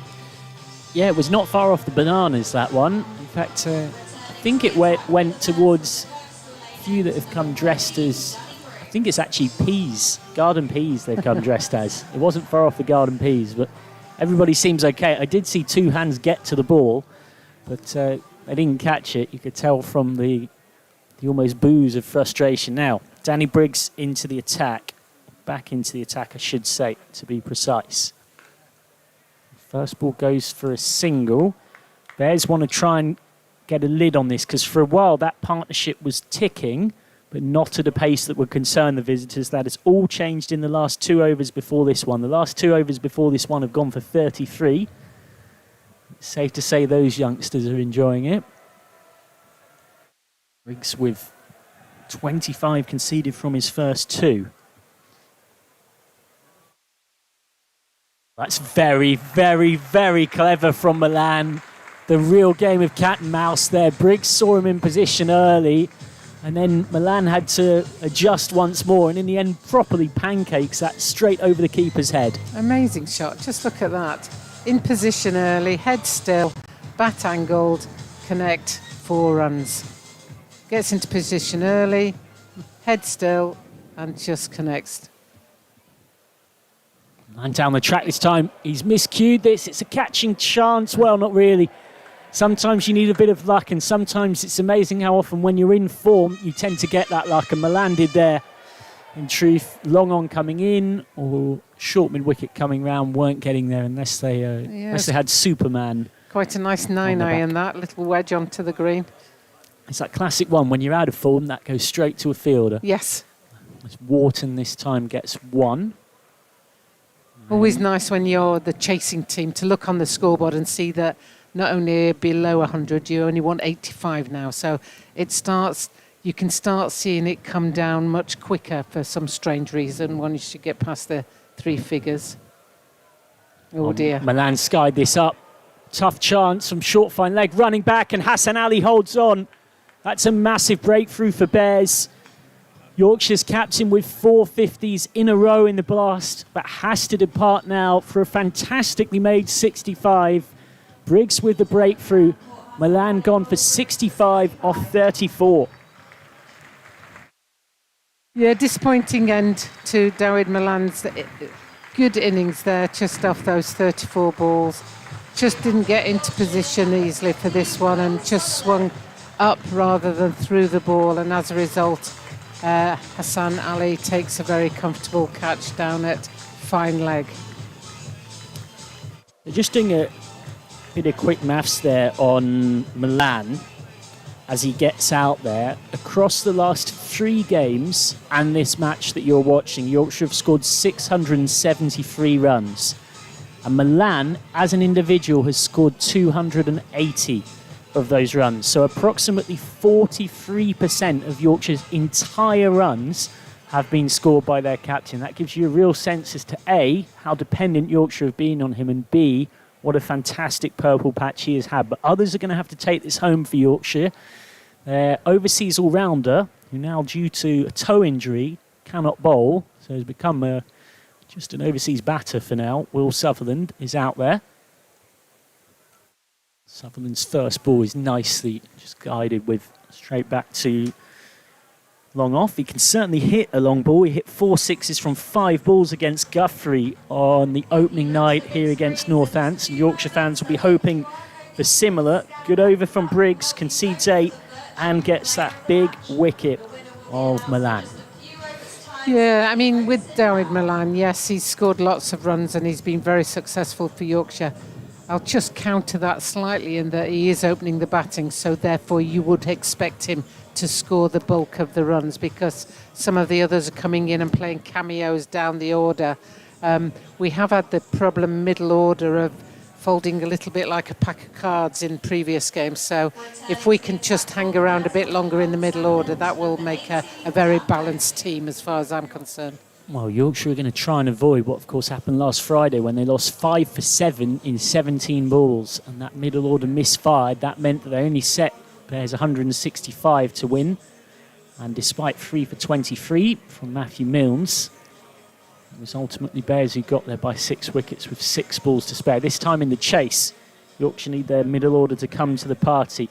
And Sutherland made 15 or 13 on Wednesday at Notts. He's out there with Wharton. Sutherland won't get anything for that. Wharton started a little slow. He's just starting to catch up. 22 off 18. Dot from Mosley, well bowled. He's gone for 11 off 13 balls here. Suddenly the pressure, particularly when Milan gone, is right back onto Yorkshire. Required run rate is above 2 a ball. But we'll have to re-bowl that one. Yeah, and sometimes all you need is a few wides that sort of gets you into the pace of the ball. You can see what pace and where, what the angle. And so hopefully Sutherland then sees that and can start to evade the fielders rather than hit it straight at them. It's going to be a tough one here for Yorkshire to try and get over the line, though. Required run rate's almost 13 now. And that's only going to make it go higher. Something's got to give here quickly, you sense. Yes, you either want somebody to hit runs, well, you want somebody to come in and hit some quick runs. That's absolutely minced over the head of long off for 6. Well, that's what Yorkshire need. He's got long levers, Sutherland, and he likes to hit in that straight arc. He sets himself deep in the crease and uses all the pace on it from Mosley as a quick spinner. And it's almost like a faded shot, almost like a tennis shot inside out. And that rescues what hadn't been a great over for Yorkshire. They still only take 7 off it, 129 for 3 off 14. There's still, in fact, 1 ball left, beg your pardon. Need to get my abacus out, and Sutherland wants 2, but we'll have to settle for 1. So Sutherland keeps the strike, 8 off the over, 130 for 3 as we go to the last 6. Required run rate's up at 12.7. Yeah, I think, 5-10 years ago, 12 and over, it'd be out of the question. But in this day, in this era, 12 and over is very gettable as long as you don't lose wickets. Because as we've just seen there, we've just seen a very easy shot for 6 by Sutherland. We've already seen Wharton hit that stand as well. So you know that they've both got the capacity to do that. There's 6 balls every over. You only need 2 of them to be dispatched, and all of a sudden you're right back in the game. The voice of Yorkshire President, Dr. Jane Powell, the centurion for England at Blackpool against India in a women's test match back in 1988. Fantastic to have her company here up in the Vertu commentary box. Hassan Ali has changed ends, 1 for 26 off his 3. He'll bowl out here against Sutherland. He's just whipping him away through fine leg, 4 runs. Just stepping across. Ali tried to dart it in with a leg stump Yorker, and Sutherland responds well and gets 4. Yeah, nice shot that. The key to batting at this stage is keeping your head as still as possible. You can do whatever you like with the bat, but you've got to keep your head still, because if your head's moving around, then there's a danger you'll miss the ball in its flight. Short, clever. Sutherland didn't pick it up. They're going to get a bye. The keeper's been injured, I think. Yeah, it's all happening. Davis, isn't it, behind stumps? Taking one to the chest. Yeah, as wicket keepers, you sometimes have to. There we go. Oh, yeah, leapt up onto the upper arm. They get through for a bye. Now, Yorkshire need Wharton to go through the gears. He's lost a bit of strike in the last 5 minutes or so.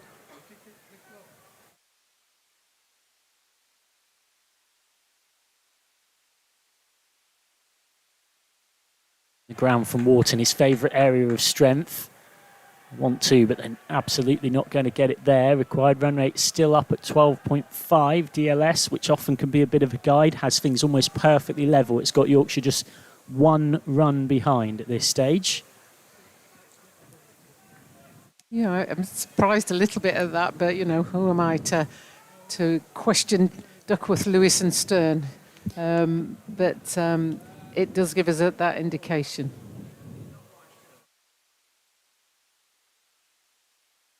Struck nicely, but will be just 1 too long off. Of course, a wicket or 2 right now are required over, and that will dramatically swing against Yorkshire.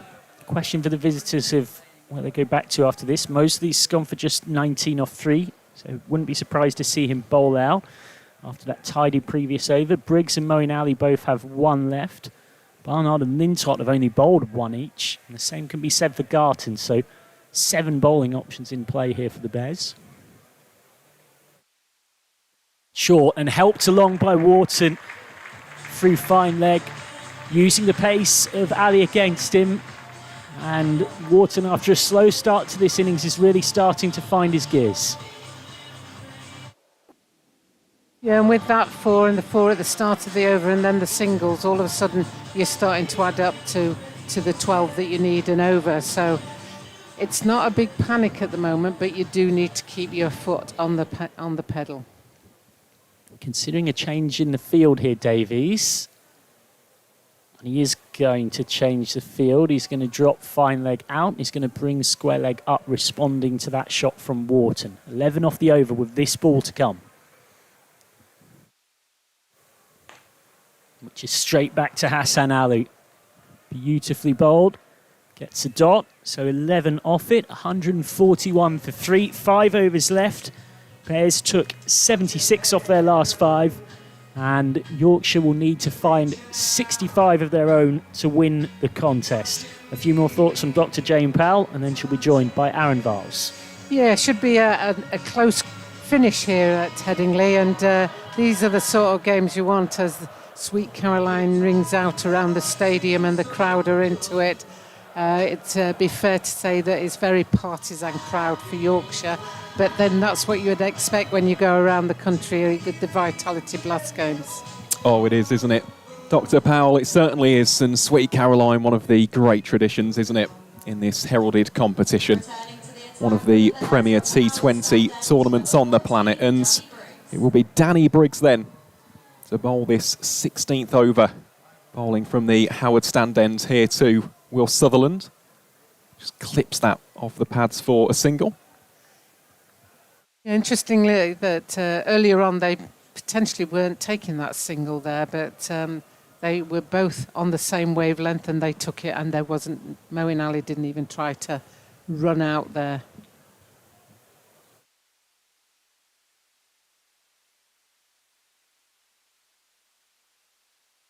That one darted in by Briggs, just with the angle. I think it was going down just from a gut feel on that occasion. Will be a dot ball though, and at this stage in the final 5 overs, dot balls are equally as good as wickets. It all adds up with regards to putting the pressure on as Wharton attempts to carve that one through the offside. Makes no connection, and Davis will gather that one for another dot ball. Yeah, you just need him to connect with a few of these now. When he advances down the wicket, they think about scampering through for the quick single shot at the stumps there from Alex Davis. Some good backing up in the field. Restricts it to just 1 run. Great over this so far from Danny Briggs. Really keeping his cool. As you'd expect, to be honest, the leading wicket taker in the history of the Vitality T20 Blast. And here he is bowling to Sutherland, who attempts to flail that one out. Could be a chance. No, it'll drop short of the fielder. Will just be another single. Yeah, and that's really what Sutherland's got to do. Bears have set a good field. They've got 3 fielders out on the leg side, on the boundary, and the long off as well.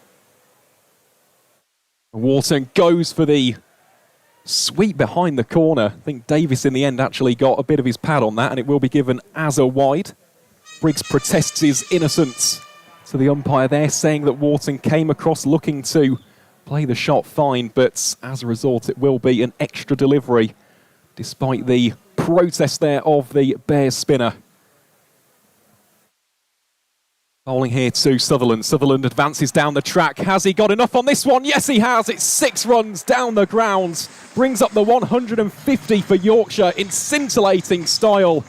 And Danny Briggs, as a result of that additional delivery, finishes with figures of 1 for 43. Just looking at the equation, 34 required from the final 24 deliveries. This one is going down to the wire. It certainly is, and I know Danny Briggs was protesting about the wide, but I think it was a fair call from the umpires, and then Will Sutherland make full amends of that extra ball just to clear the boundary there. 1 minute I thought, oh, he's going straight to the fielder, and then I could see that the fielder, it wasn't that he wasn't interested, he realised that he couldn't get anywhere near it, so it was over his head.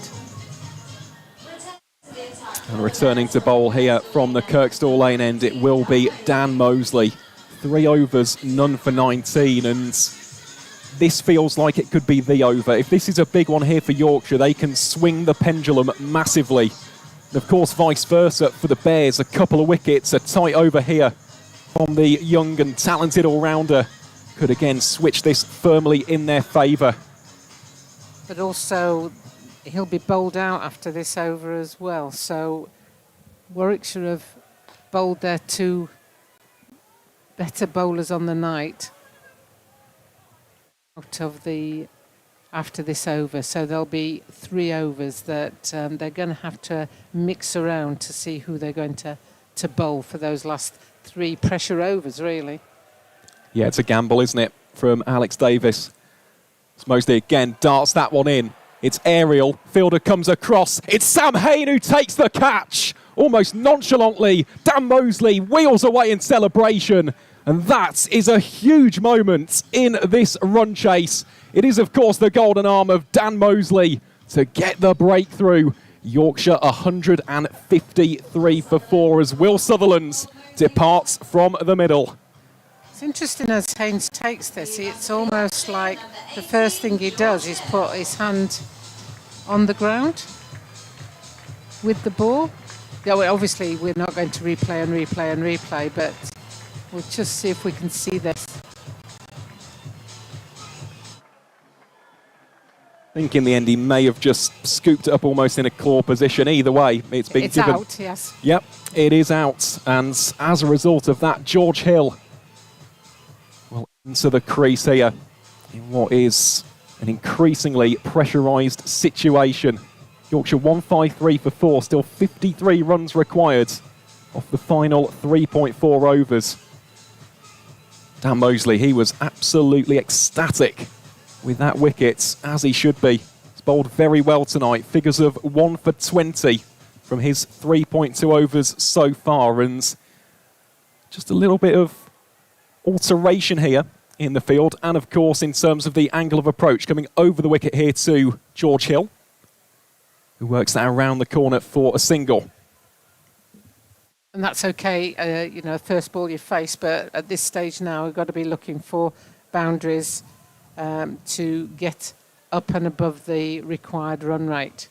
So Wharton has to take the initiative here, and I feel he's done that with that shot down to the boundary for 4 runs.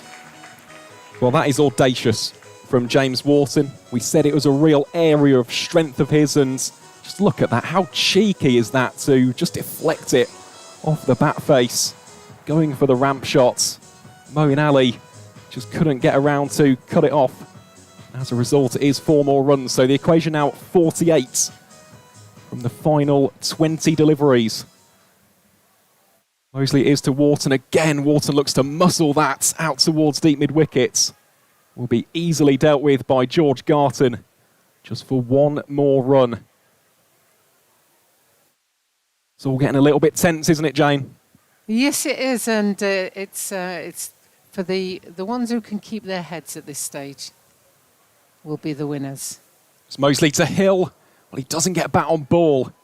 It's another one of those venomous arm balls that Dan Mosley possesses, and that will round out an incredibly impressive spell from the product of Nether Whittaker Cricket Club. He finishes with figures of 1 for 26 from his 4 overs. Yorkshire 159 for 4.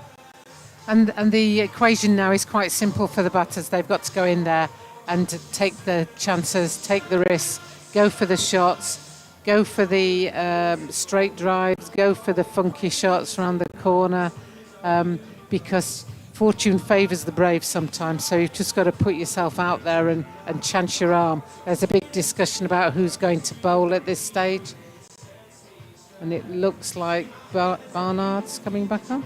Is that Barnard? It is, yep. Ed Barnard, who has only bowled the 1 over so far, went for 7 runs, bowled very nicely. But this is a rather unfamiliar territory for Ed Barnard, usually utilised early on in the piece in the power play. Has a big job to do here against James Wharton, who I must say is cutting a rather ominous figure at the moment, just surveying his options, just looking at the field. Plenty of scoring areas for him. As We just take a look at the scoreboard. 47 required off the final 3 overs. That required rate of 15.67. Barnard it is to Wharton, who again looks to bludgeon that down the ground, only as far as a wideish long off for 1 run. Yeah, he's almost played that too correctly, got too close to the ball. To go aerial, you've got to almost be away from the ball so that you can get some lift under it, and he couldn't do that from the position he got in there.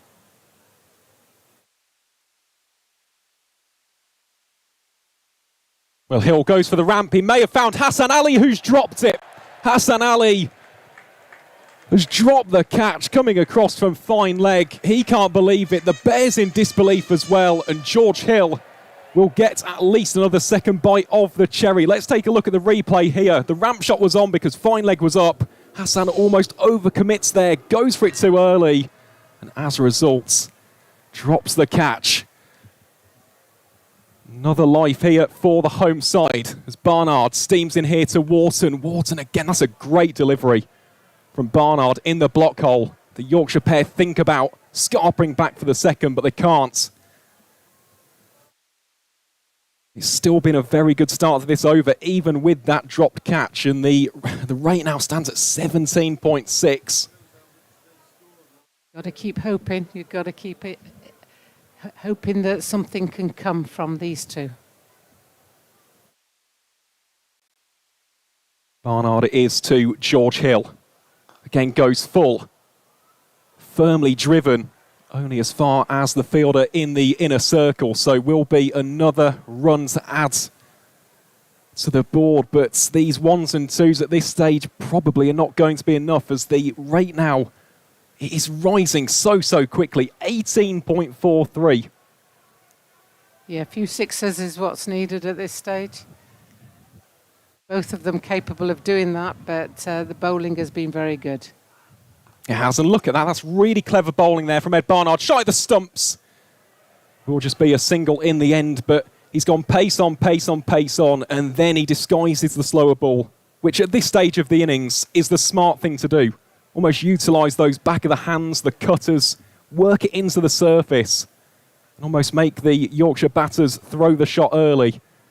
Really clever bowling this from Ed Barnard, who's gone for just 5 runs so far. Still 1 delivery to go, though. We imagine that George Hill is going to throw the absolute kitchen sink at this one. It's Barnard then from the Howard stand end. Charging in with real intent and purpose as Hill reverse ramps it. Takes 1 bounce up towards Moeen Ali. And it was an audacious shot for a single. And that will be the end of over number 18. Yorkshire 165 for 4. The required rate now 20.5. 41 off 12 is the equation. As we have 1 final change here in the comms box. Dr. Jane Powell departs, and in her place, we welcome back the excellent Michael McCann. Thank you very much, Aaron. Far too kind. And thank you very much to Dr. Jane Powell, Yorkshire President and once upon a time England women's captain, for all of her insight across tonight. Yorkshire just in danger as Darvin the Man is announced as Yorkshire's player of the match for the night, deservedly for his 65 off 34 of having left this run chase a little too late. Remember, the Bears finished their innings very strongly with 76 off 5.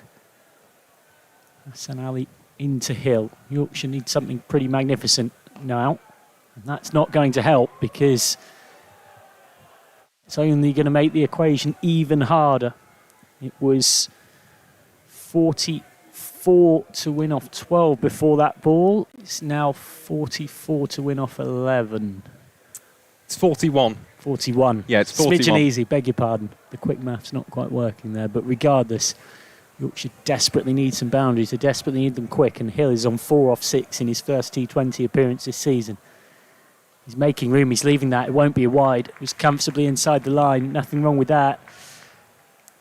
Now you're not only needing magnificence with your own bat as Yorkshire, but you are needing a serious amount of errors from your opponents. Home fans doing their best to roll their team into something. Remember, both sides with 2 wins from 5 before tonight. Really good over this, though, from Hassan Ali so far. Excellent pair of deliveries to set up. And again, that one a lot wider. Guided out towards deep points. There was a bit of a misfield there from Jake Lintott, but no further damage done. It is just the 1 run for the home side. So score now moves on to 166 for 4. 40 required off the final 9 deliveries. Hassan Ali potentially has the game in his hands here for the Bears. Well, desperately searching for this 3rd victory of the campaign. It's Ali who goes up for a half-hearted appeal. There was no connection off the willow of James Wharton, who slumps over his bat. And it is another dot ball. And I'll tell you what, we have to give tremendous credit to Ed Barnard and Hassan Ali here on what is a very high-scoring surface, one which we've seen time and time again pace bowlers get punished on, especially at the death. They have held their cool, their calm, their composure quite admirably here in Leeds this evening. Yeah, particularly when you think that Barnard doesn't tend to bowl often at this phase, to concede just 6 in a pressure over. And now Hassan Ali is doing a good job of almost closing it out in the penultimate, really.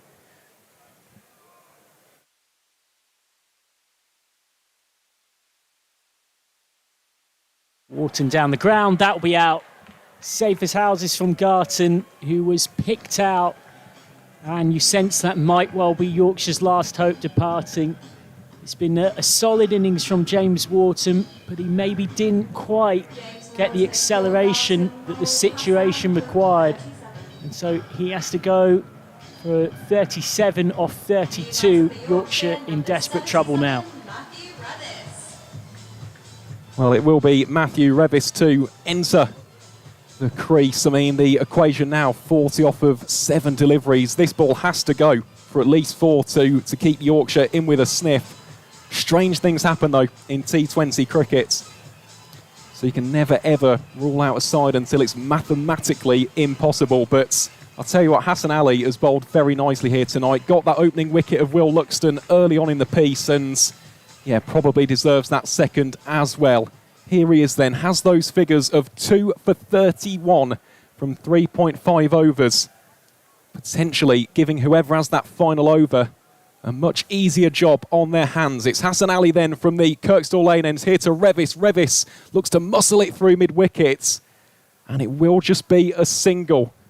So the equation now 39 off the last over, providing there are no front foot no balls, no craziness here. On these final 6 deliveries, this game has been won by the Bears, but we'll have to wait and see. Wides. Of course, yeah. But yes, you're quite right. And I think if you look across both teams, there's plenty of honourable mentions, but you can make a very strong case that Hassan Ali is your player of the match. 2 for 32 off 4, and don't forget that he got 21 not out off 8 with the bat. And when you put those two together, you've near enough got the difference between the teams in terms of runs. It is Ed Barnard, though, bowling here from the Howard stand ends. Wraps the pads of the right-handed Revis. Will just be a leg bye given on that occasion. I also think that Ed Barnard deserves... I was just about to say, I mean... a huge mention, doesn't he? Barnard's 67 off 40, and Barnard's innings is what gave Hassan Ali the ability to come in and play with such freedom at the end of the Bears knock, where they posted that 205 for 8. It's Barnard once more then to George Hill this time. Hill looks to advance down the track, slices it off the outer bit of the bat, so it will just be a single. The other thing to note about this performance from Ed Barnard, of course, is that 18th over. Went for just 6 runs. Was so miserly, so shrewd, so economic. And this has been some comeback from the Bears. Let's not forget the visitors at one point in that innings were 123 for 6. They looked all at sea until this man came into the middle. Bangs in short by Ed Barnard. It's whipped away through deep mid-wicket. There's a chase on for the fielder. And in the end, he's done a great job there. It's Dan Mosley. As you'd expect, he is one of the finer fielders in the country who does the mopping up. So it will just be Two runs on that occasion there for Revish. Yorkshire 171 for 5, 3 legal deliveries of the innings still to go. When you look back, that's 76 off the last 5 overs of the Bears innings. It felt critical even at the time. Well, that one, a great Yorker from Ed Barnard. This has been a masterclass in death bowling. Him and Hassan Ali. And the concern for Yorkshire as well, now it seems clear that they're not just going to fall short, they're going to fall short by distances. This is going to dent that net run rate as well, which for those maybe relatively new to cricket, net run rate's a little bit like goal difference in football is the simplest way to put it. And when you're trying to qualify for the quarterfinals across 14 group stage games, with that tight mid-table, net run rate can also prove highly critical. Again, a little bit of innovation shown there from George Hill. Be cleaned up by Alex Davis, and this is a monumental victory for the Bears in terms of their wider campaign. They play in less than 24 hours' time at Edgbaston against the Nottinghamshire Outlaws.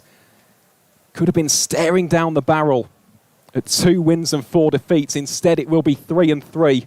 Could just kickstart their campaign into life. So it will be the final delivery of the game, bowled here by Ed Barnard to George Hill. It's full. It's worked out towards deep points. The Bears are celebrating. The visitors have beaten Yorkshire by 32 runs at Headingley. It is a 3rd win on the board for the Bears.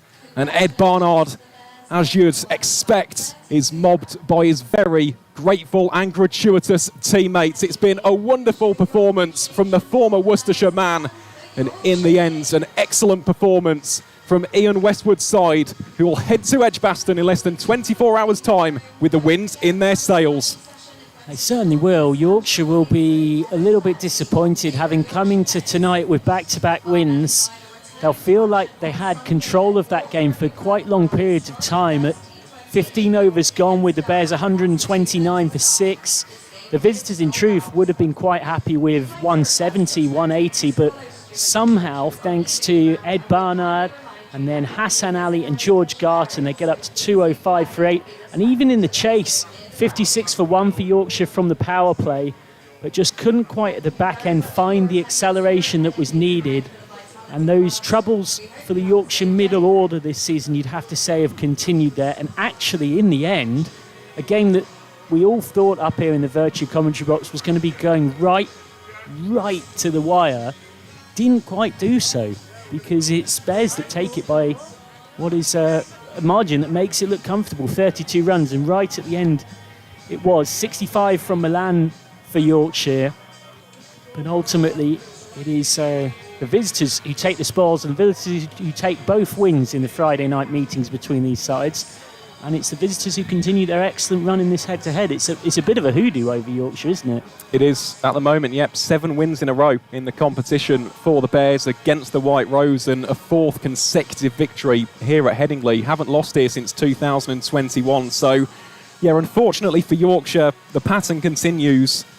And again, they've got a massive game on Sunday in front of a sold-out capacity crowd at York Cricket Club against Durham.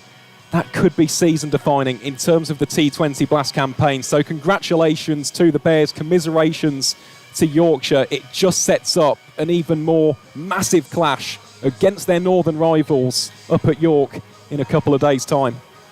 Yeah, so to reconfirm what that means for the table, 2 wins and 4 losses for Yorkshire so far in this T20 Blast season.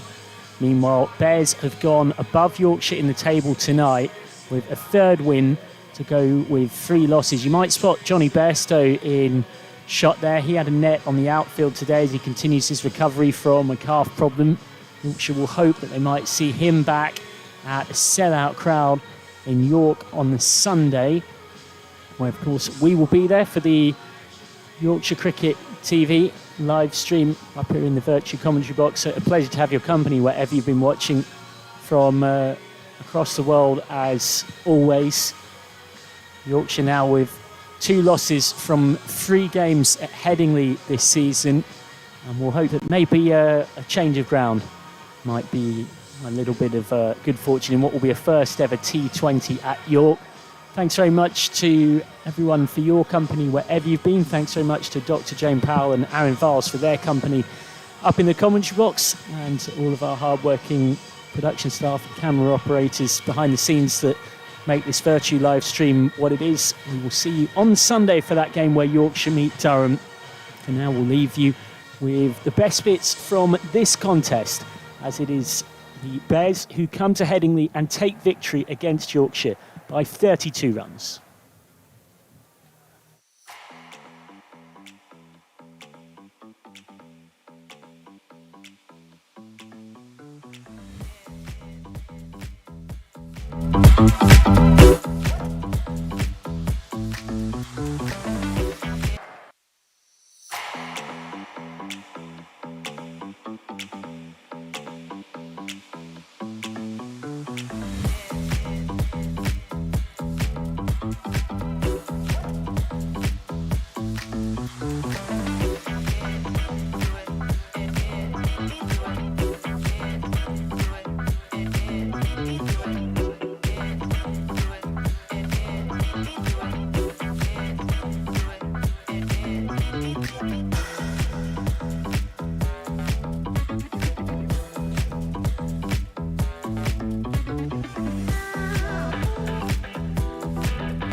Vertu, official partner of Yorkshire County Cricket Club.